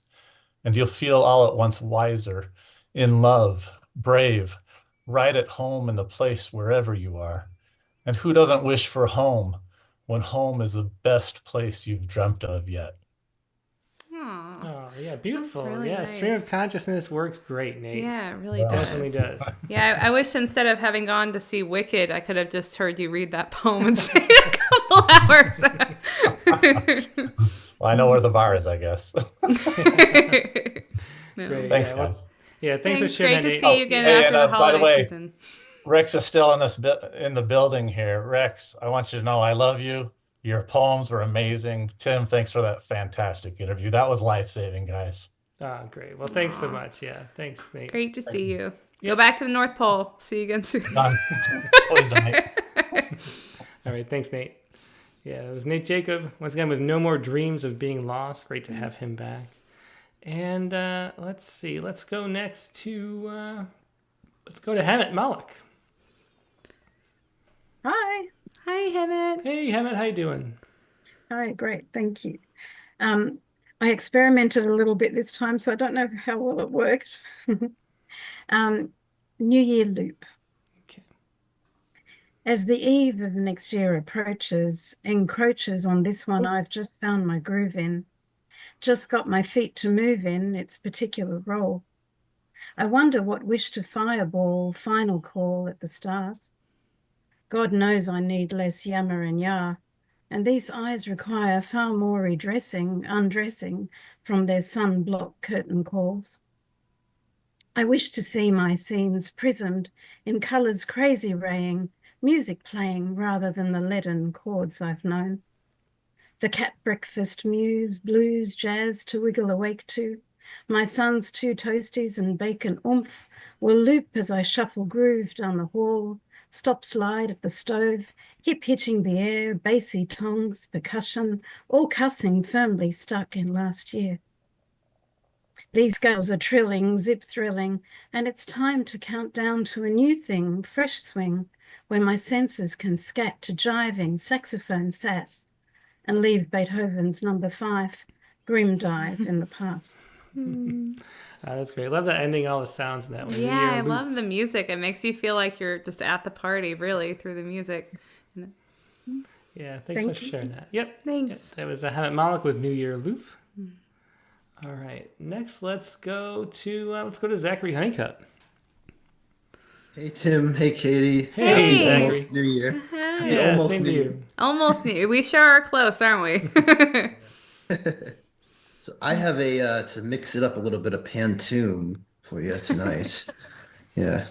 Okay. Is this Nice. Is this Pantoum one page? It looks a little. What's your rule? It's a hair over, but I can stop at the one page because I want to Why? be. We have to be firm on it, Zach, or else it's just not like I love rules that are like objectively fair to everyone.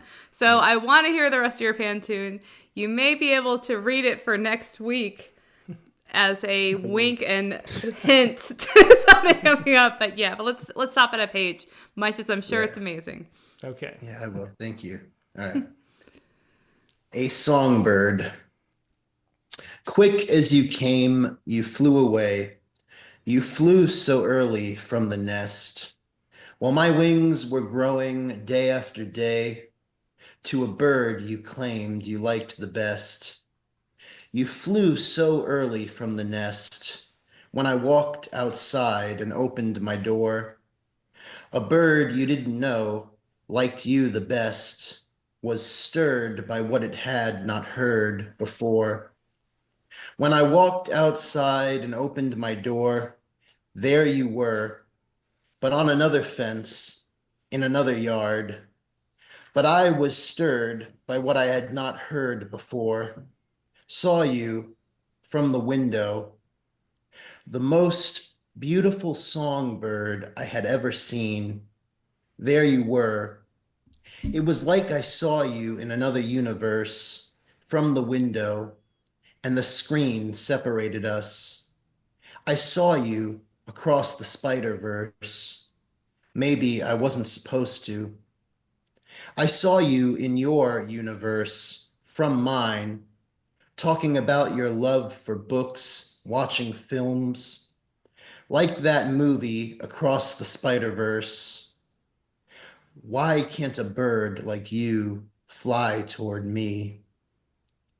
We'd talk about our love of books, watch films. The grass would probably grow greener as we did. I wish a bird like you would fly to me. Stop right there. Oh, that was quite the cliffhanger because I'm really enjoying that. I was, yeah, great use of the form, nice sounds really variety, beautiful. I liked your reading repetitions. of it too. It's very nice. Yeah, thank you guys. Hope you guys had a nice holiday. Great to be back. Yeah, great to see you we too, Zach. missed Thanks you for and being everyone. here. Yeah. Yep. Yeah. Always a pleasure. Great interview, Rex. Thanks. Thanks. It was Zachary Honeycutt with the first 2/3 of a songbird. Maybe we'll see the next. Well, it will really take flight. It'll take flight. All right. Let's go to Nivedita. Karthik. Hello. Hey, Hi, Nivi. Nivi. Hey, Tim. Hey, Kitty. How you guys doing? Yeah, we're great. How are you? Yeah. So it was really weird not having a Rattlecast to attend last week. It is. It's weird been for me not doing it. That's for sure. Yeah. I can't believe you've been doing it for close to 4 years almost. I think it's almost 5. Wow. Yeah. Yeah. You've I missed think it so started few this days round of too. pandemic. It's crazy how few you've missed. Yeah. It looks like you have a sonnet-ish length poem shape. Length is sonnet-ish. Yes. But I don't consider it a sonnet. It's just what it is. Okay, well, let's hear it. New Year whispers. I wish for silence. Not the hollow quiet of forgotten rooms, but the stillness of snowfall, the faint sigh of snowflakes brushing the shoulders of trees. This year, let the shh linger longer. Let it fill the spaces where voices once clashed. Let it carry the soft murmur of a stream thawing in sunlight, on the crisp crunch of frost beneath bare feet. A soundless song for beginnings, a wish wrapped in winter's breath. Oh, beautiful wish for the new year. Yeah, it definitely is. The silence sounds nice too. A lot of kids running around here these days. Yeah, I realize we haven't been pointing out like the sounds of the poems. Yeah, that's true. Which all have a sound not written in before. Mine was the frogs singing. Mm-hmm. All right. Well, thanks so much for sharing that, Nivi. That was New Year's Whispers by Nivi. Yeah, thanks, Nivi. And happy advance New Year to you guys and everybody watching. Yeah, thanks, you too, Nivi. Thank you. Yeah, it was Nivi to Karthik. And next, let's go to Jared Campbell. Well, am I here? You're Hi, here. Jared. Hey, Jared. Good to see you. Yep, good to see you. So what do you got for us? Yep. Oh, it disappeared. All right. Bone dice. It's got an epigram from an old story that starts it out. So bone dice. Yuki flung down her sewing and arose and shrieked into his face. I told you then that I would kill you if you ever said one word about it. But for those children asleep there, I would kill you this moment. Then she melted into a bright white mist. Never again was she seen. And this one is a sonnet. This is the season for all those old stories that play up domestic bliss. So it's more shocking when the protagonist suffers his inevitable fall. Perhaps when courage is required, he stalls, or else he's damned by hubris, or more likely, he forgets the fatal promise. They rattle like burnt bone dice. They appall because they are true in retrospect. The past grows ever sweeter as one plods further away from what one's wrecked. This year, I resolve not to tempt the gods, who see our lives not as cause and effect, but as a game of chance with hilarious odds. Yeah, great last line there. The rhyme sings at home. Thanks for sharing that. You can really hear Jared. the bone dice. You can, yeah. Thanks for sharing that, Jared. Thank you. Thanks. It was Jared Campbell with Bone Dice. Next, let's go to Dick Westheimer. Hello. Hey, Hi. Dick. How you doing? Well, I missed you guys. I think I wasn't the only one, but Yeah, well, we definitely missed y'all too. We missed you. Yeah, it was weird. And also, the internet was up. We could have had a show if we, it would have been boxes to the ceiling behind me. And me begging us to unpack them, please. yeah, but the internet came I through think fine. there's something to That's what we be were said for a, we Jews would call it a little Shabbat there, a little break. Well, definitely that's true too. Refresh and appreciate too. Yeah. How much we enjoy doing this. Yeah, it's definitely true. Yeah. Well, and I wanted to echo what folks said about Rex and Rex's words and your appreciation for them in interview. And reminded, of a similar, much smaller event happened for me after my heart attack, which was, it's a mortality event, but it's not prolonged. But it was, that awakening to yourself as a human being, not just a new person, but to your new humanity. And so I really appreciated how he puts it into words. Yeah, it's really interesting to hear. Yeah. So I don't know. I think all the sounds I write into poems are new sounds. So we'll see how this one works. It's called An Idol for the New Year.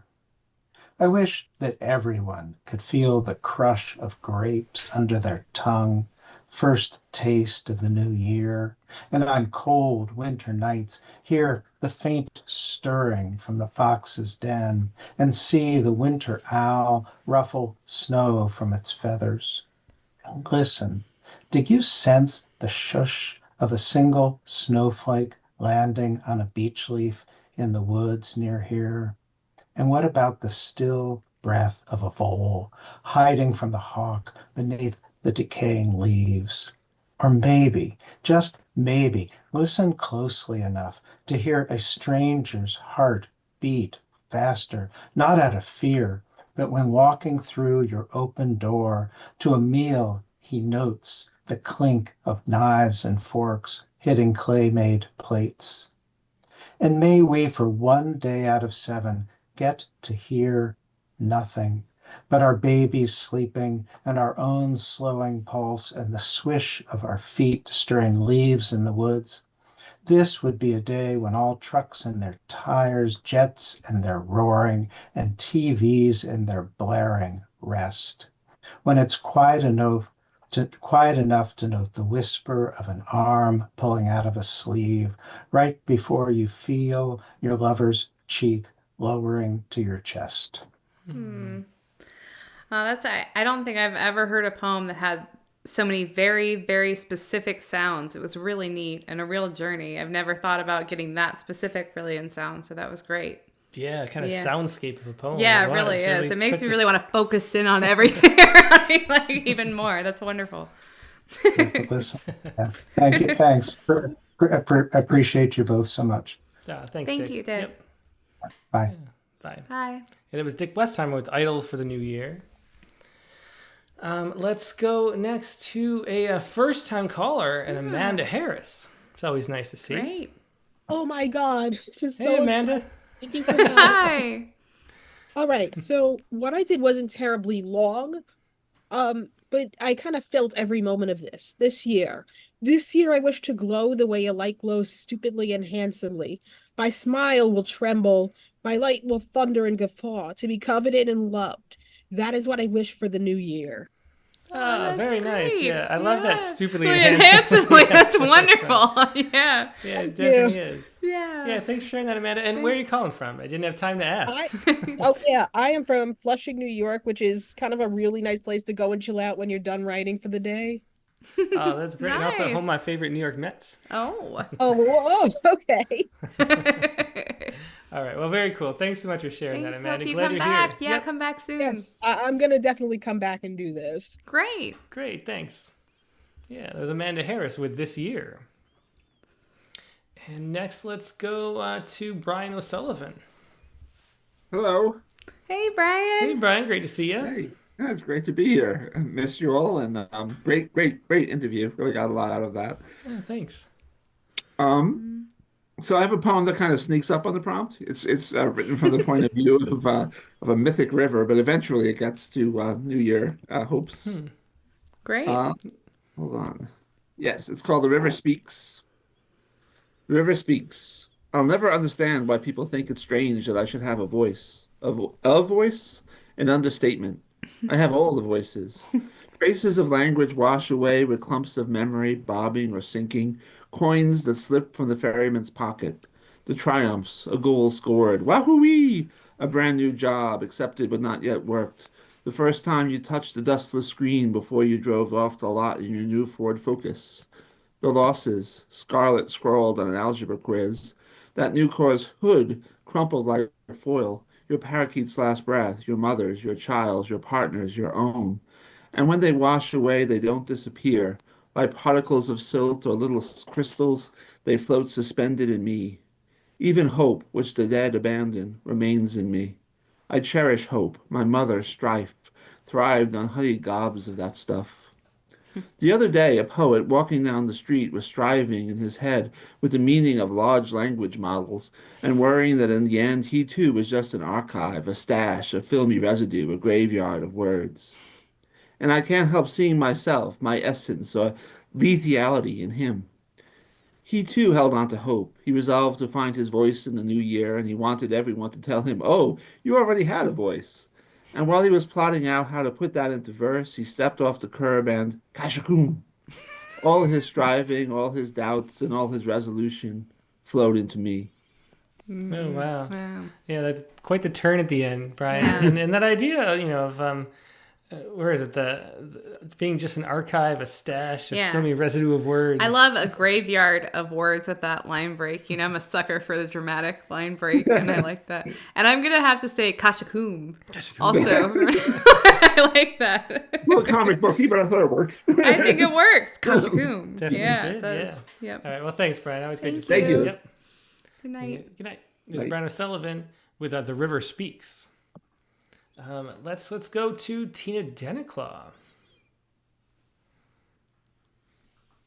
Hello.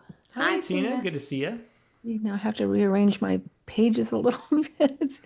Okay. So, so first of all, really great interview. Really great. I think we, I'm going to make myself cry. I think we really owe gratitude to Rex for being so open and clear about this. I think the first time I began to really understand better that people who have mental illness are still people is that when one of my technicians I was working with explained to me her experience when she first realized she was schizophrenic and what it looked like from her inside. And I just think that Rex, what he's doing by sharing this is just wonderful. Just wonderful. Yeah, So definitely thank is. you. Yeah. And So- now I've admitted that, I was very ignorant about mental illness for much of my life.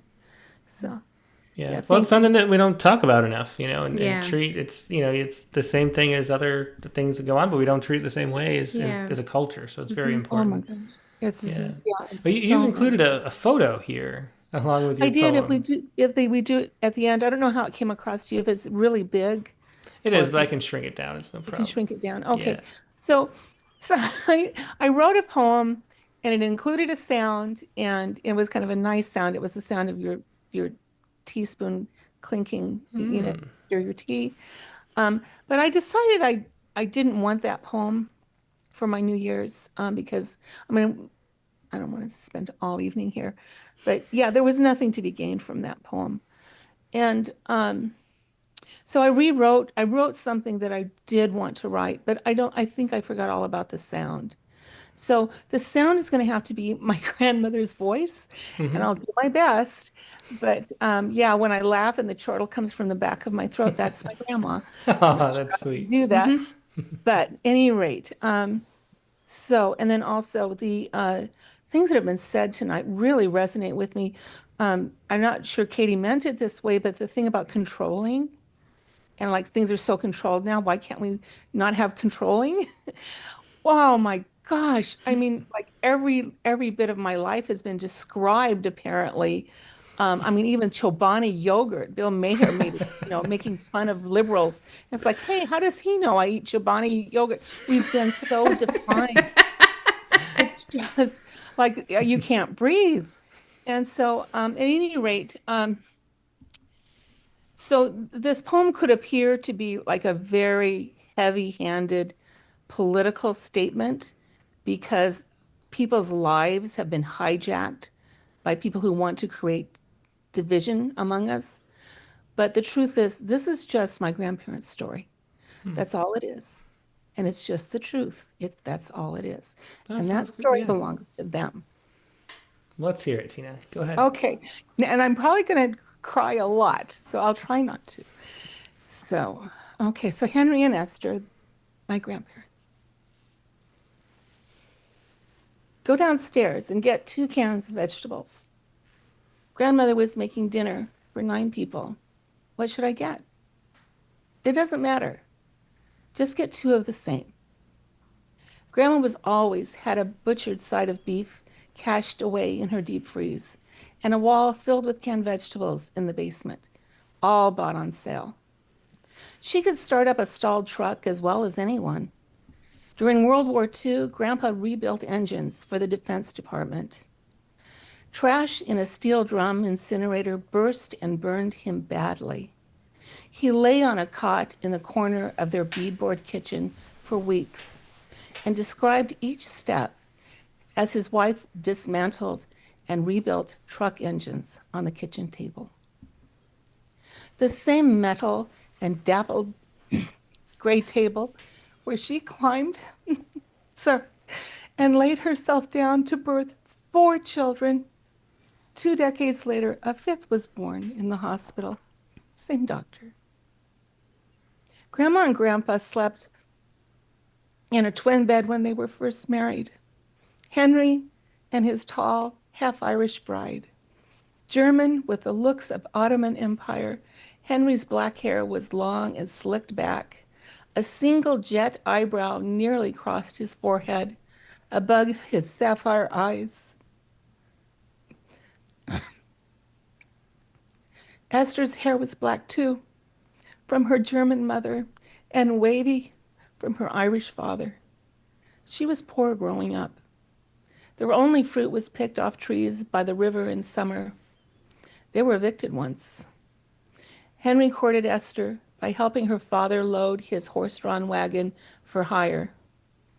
Esther's dog kept Henry out of her yard, regardless. At 10 years old, Henry quit school to help his own dad work other people's farmland. After the Great War, he had his own trucks and he hired men. Some trucks carried sugar beets from the fields to the refinery, and other trucks carried manure from the stockyards to the fields. He bought a 1-bedroom house and with his own hands added 2 rooms to the back and put a basement underneath it. That basement was where Esther kept her canned goods. Esther stayed in school through the 8th grade. She was winning a math contest when someone pushed her off the stage, and she was too injured to continue. I didn't know until Grandpa died that she had sewn all of his Western work shirts with styled yokes on front and back and enameled snap fasteners down the front plackets. They fit his shoulders perfectly.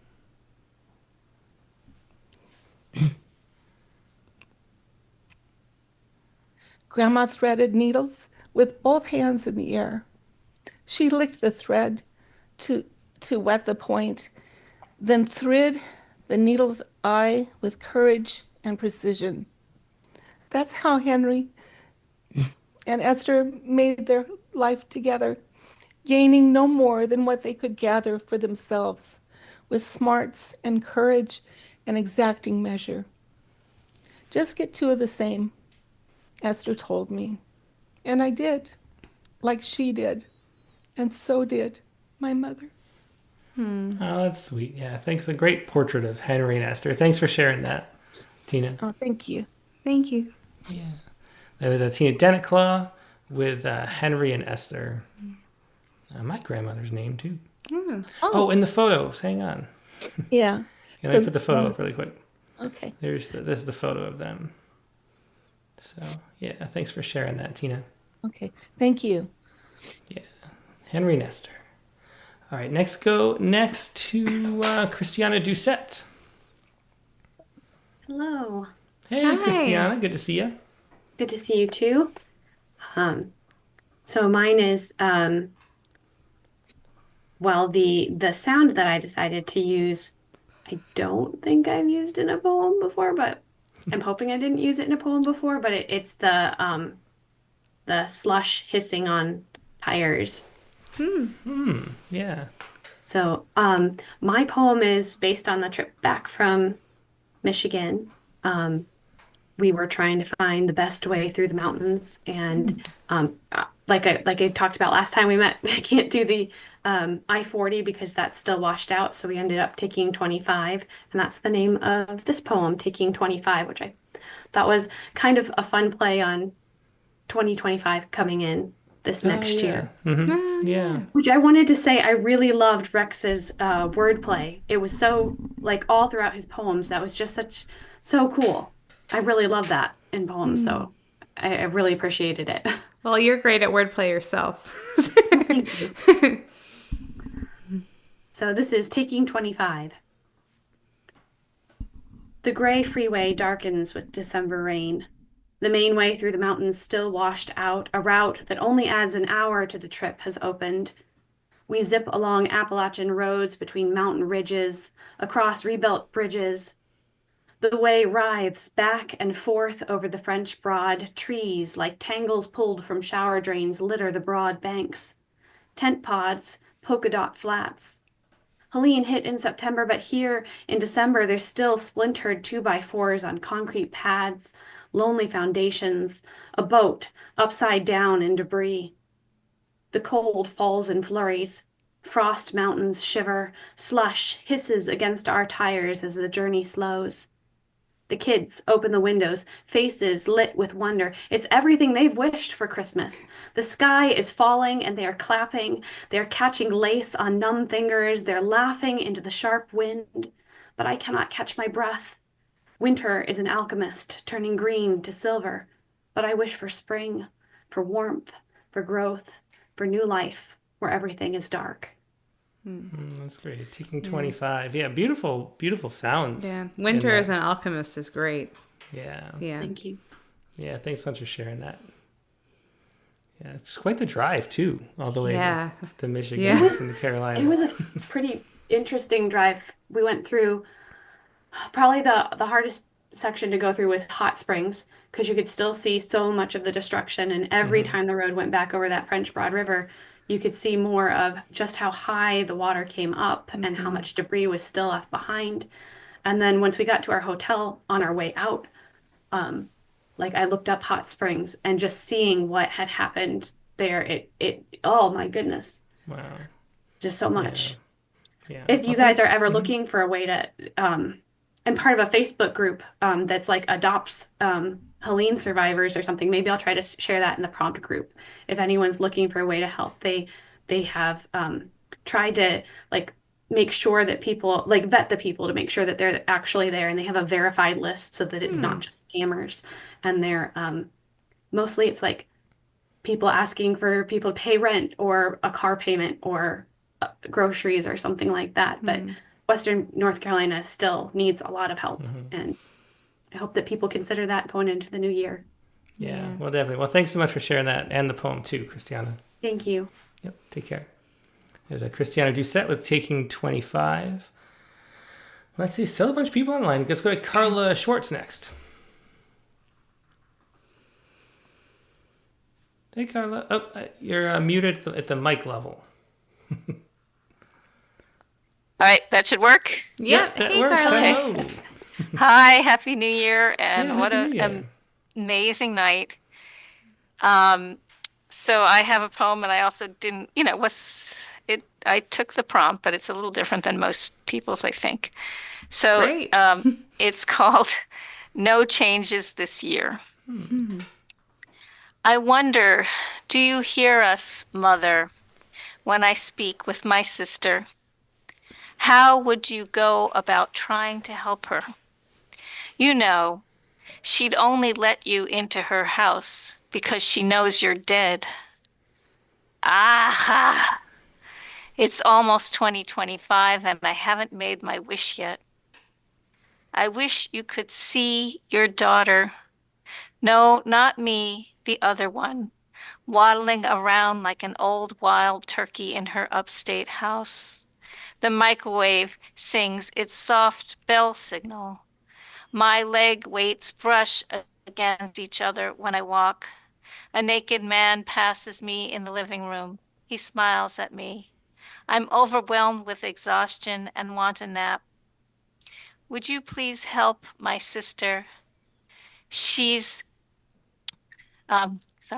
drives down to darkness each day. She knows it, sees the wall in front of her, crashes her hands on a piano, and screams loudly into her phone. Go to her. Here's my key fob and to-go cup. I know. You don't know what to do with either. Speaking to the air, listening for the dead quiet. Oh, very nice. No changes this year. Yeah, really nice haiban. Thanks for sharing that, Carla. Yeah, the title you. really Thank sparks you. with the haiku and changes the whole meaning of what you think it means initially. So it's great. Yeah. Thank you. Thanks so much. Here's Carla Schwartz with no changes this year. And let's go next to Chelsea McClellan. And I think we forgot to mention Christiana sent a photo too of Chelsea together. Oh, that makes me so happy you guys met. Aw. Yeah. I'm so I am jealous. too. I want to meet you guys in real life. That's awesome. Yeah, she was driving right past our area, so I had to take advantage of it.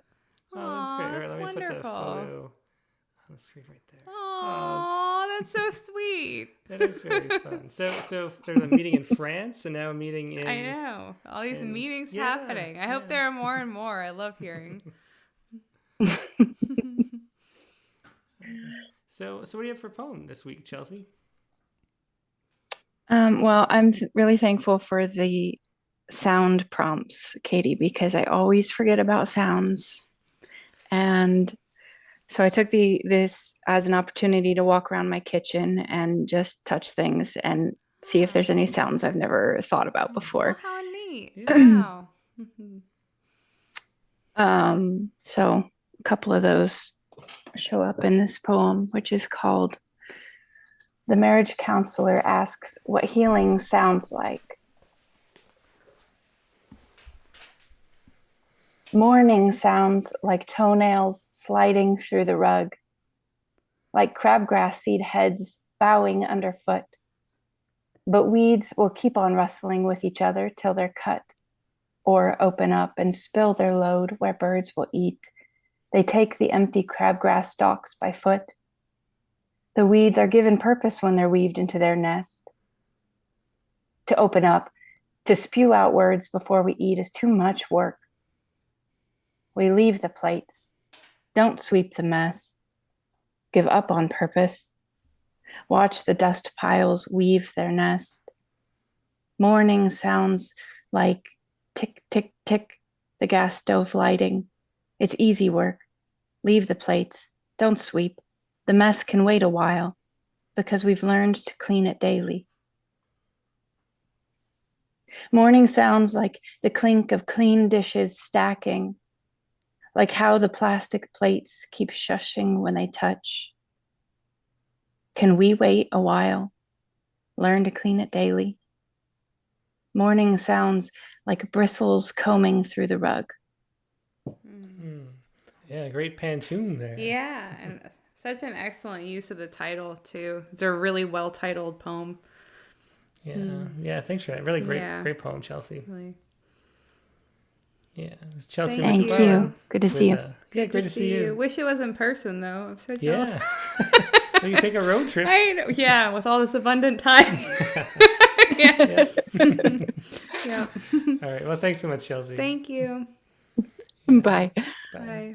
It was Chelsea McClellan with The Marriage Counselor Asks What Healing Sounds Like. Yeah. Let's go to Audrey Friedman next. Happy holidays, everybody. Hi, you, Audrey.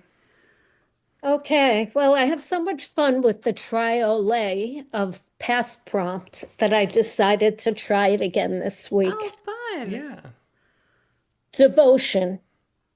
I wish the dead a good night's sleep, to forget all they left undone, release the grudges they still keep. I wish the dead a good night's sleep. A whoosh escapes from the grave so deep. Exhalations of sorrow, they see no sun. I wish the dead a good night's sleep to forget all they left undone. No, that's great. That's that. When you have a great couple lines that are refraining through a form like that, the trio A, that I wish that had a good night's sleep is so nice. And another very well titled poem. Thank no you. surprise given Audrey's Hyben experience. yeah, really, learning the Hyben really makes poetry sing. It does. Yeah. Yeah, thanks so much, Audrey. Thank you. Oh, thank you both. Thanks. That was Audrey Friedman with Devotion. And let's go to Rod Deasy.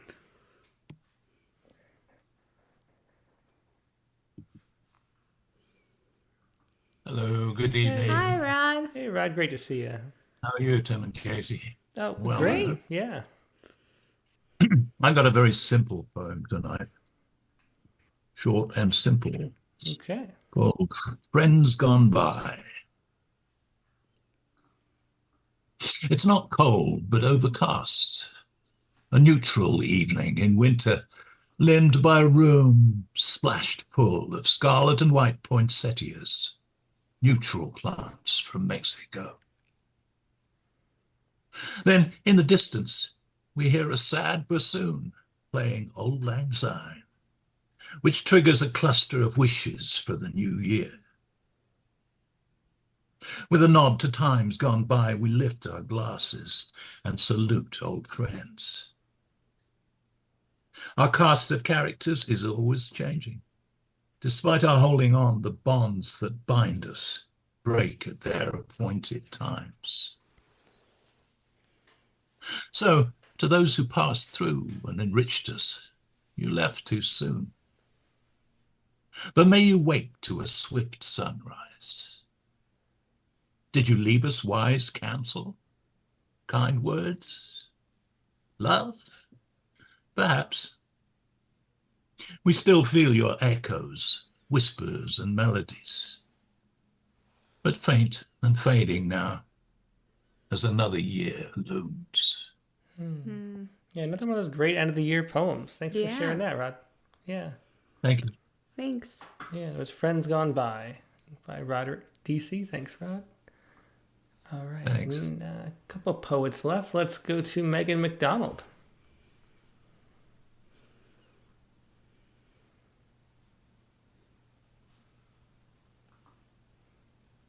You there, Megan? You're on mute. Let's see. Can you unmute, Megan? Nope. Megan's not working. Maybe we'll come back. We got to unmute the Zoom. Let's go to Dr. Q instead. We'll see if we can get Megan in a little bit. Dr. Q, are you there? I'm here. Hi. Hello. Yeah, great to see you. I love bringing up the rear. So, I can't get this to work. Yeah, it keeps turning off. Splashing, but we have the other picture. Oh, there. Oh.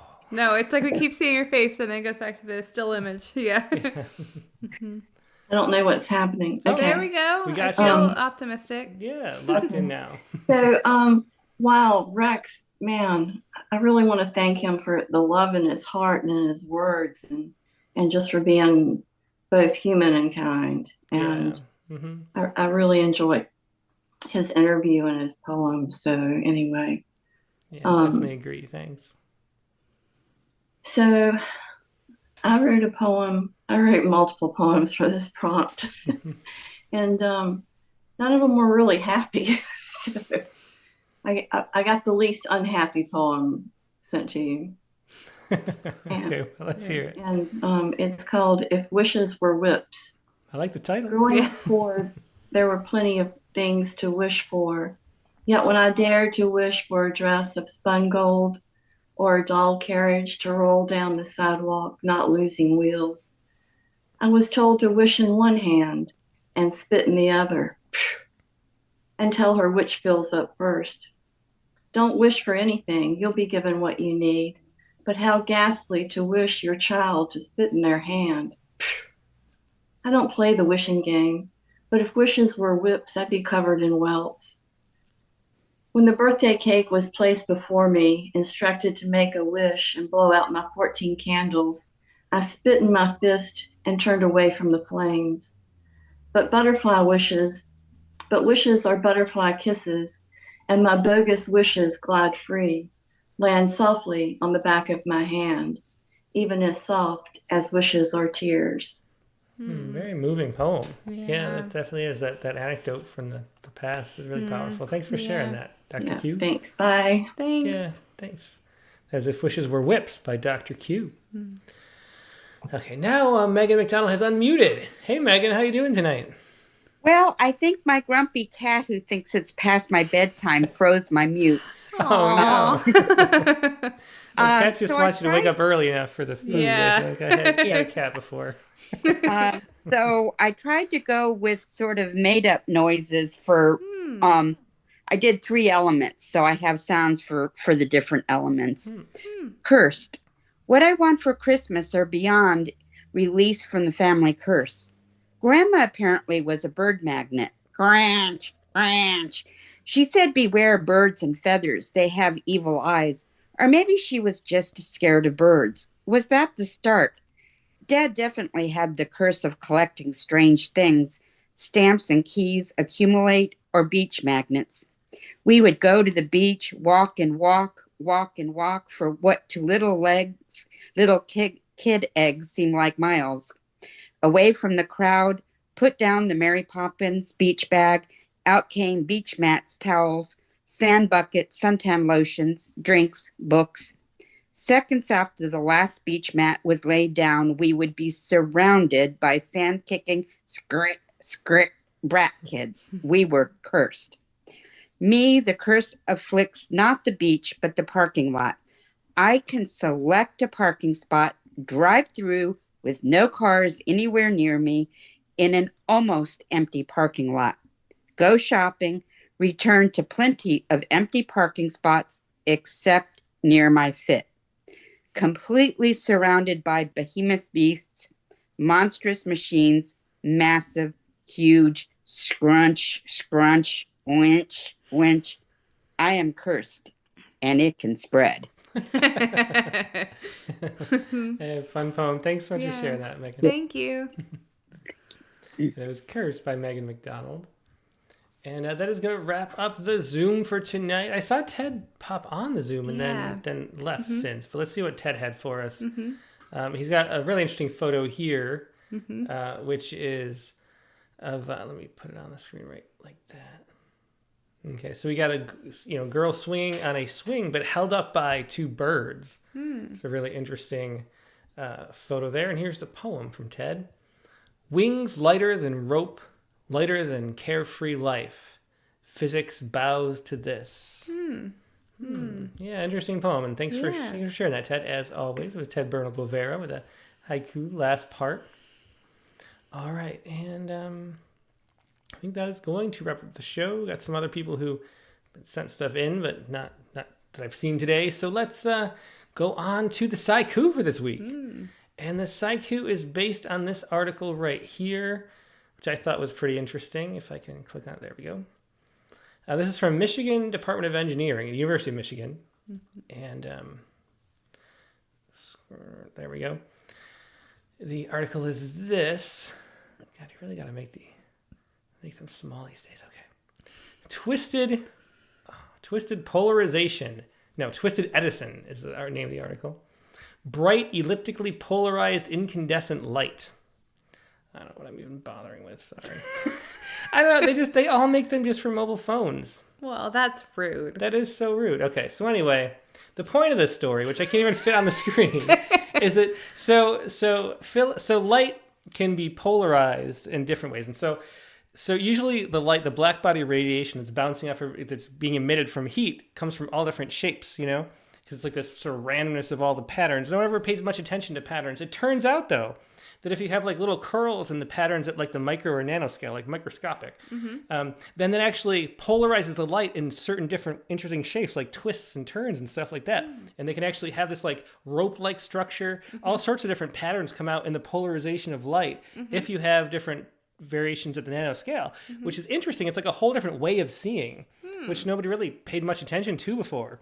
But so the idea with this technology is that they're trying to develop is that cars that do self-driving and things like that can sort of see the difference between like a flat object and like deer fur and things like that. Like a whole sort of dimension of light that you can actually slightly see the polarization of light. Like if you shine polarized light at people, they sort of guess with like a 60% accuracy rate, which we don't understand. I was looking this up. I didn't know that. But you can sort of guess, there's some weird way you can sense it, but we barely recognize it. But you could have light do all sorts of things and have the polarization be an actual detail that like computers recognize and use for a whole bunch of things. So that's really interesting. Yeah. Anyway, so I thought that was a fun article. And the Sciku based in that article is this. Her twirls in the light invisible to her starlight. Her twirls in the light invisible to her starlight. That is the Sciku for this week. And that is the show for this week. What do we have for a prompt, Katie? Well, we should go ahead and say that we are almost at the end of the month. So get your prompt poems in for consideration for prompt poem of the month.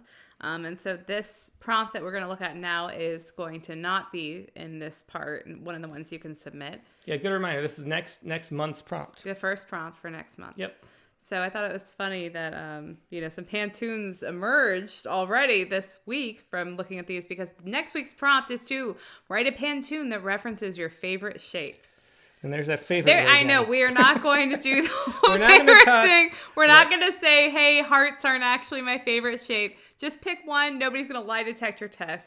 But the reason I say favorite in part is I do think it's another opportunity for us to learn about each other. That's true. True. Like people who like it'd be kind of fun to guess like, who you think maybe is more like, I want a square, or of course you can pick more creative shapes.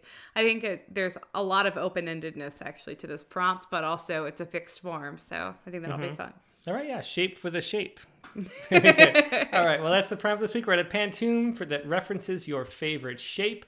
And the guest next week is going to be... what did I do? There we go. Willie James King.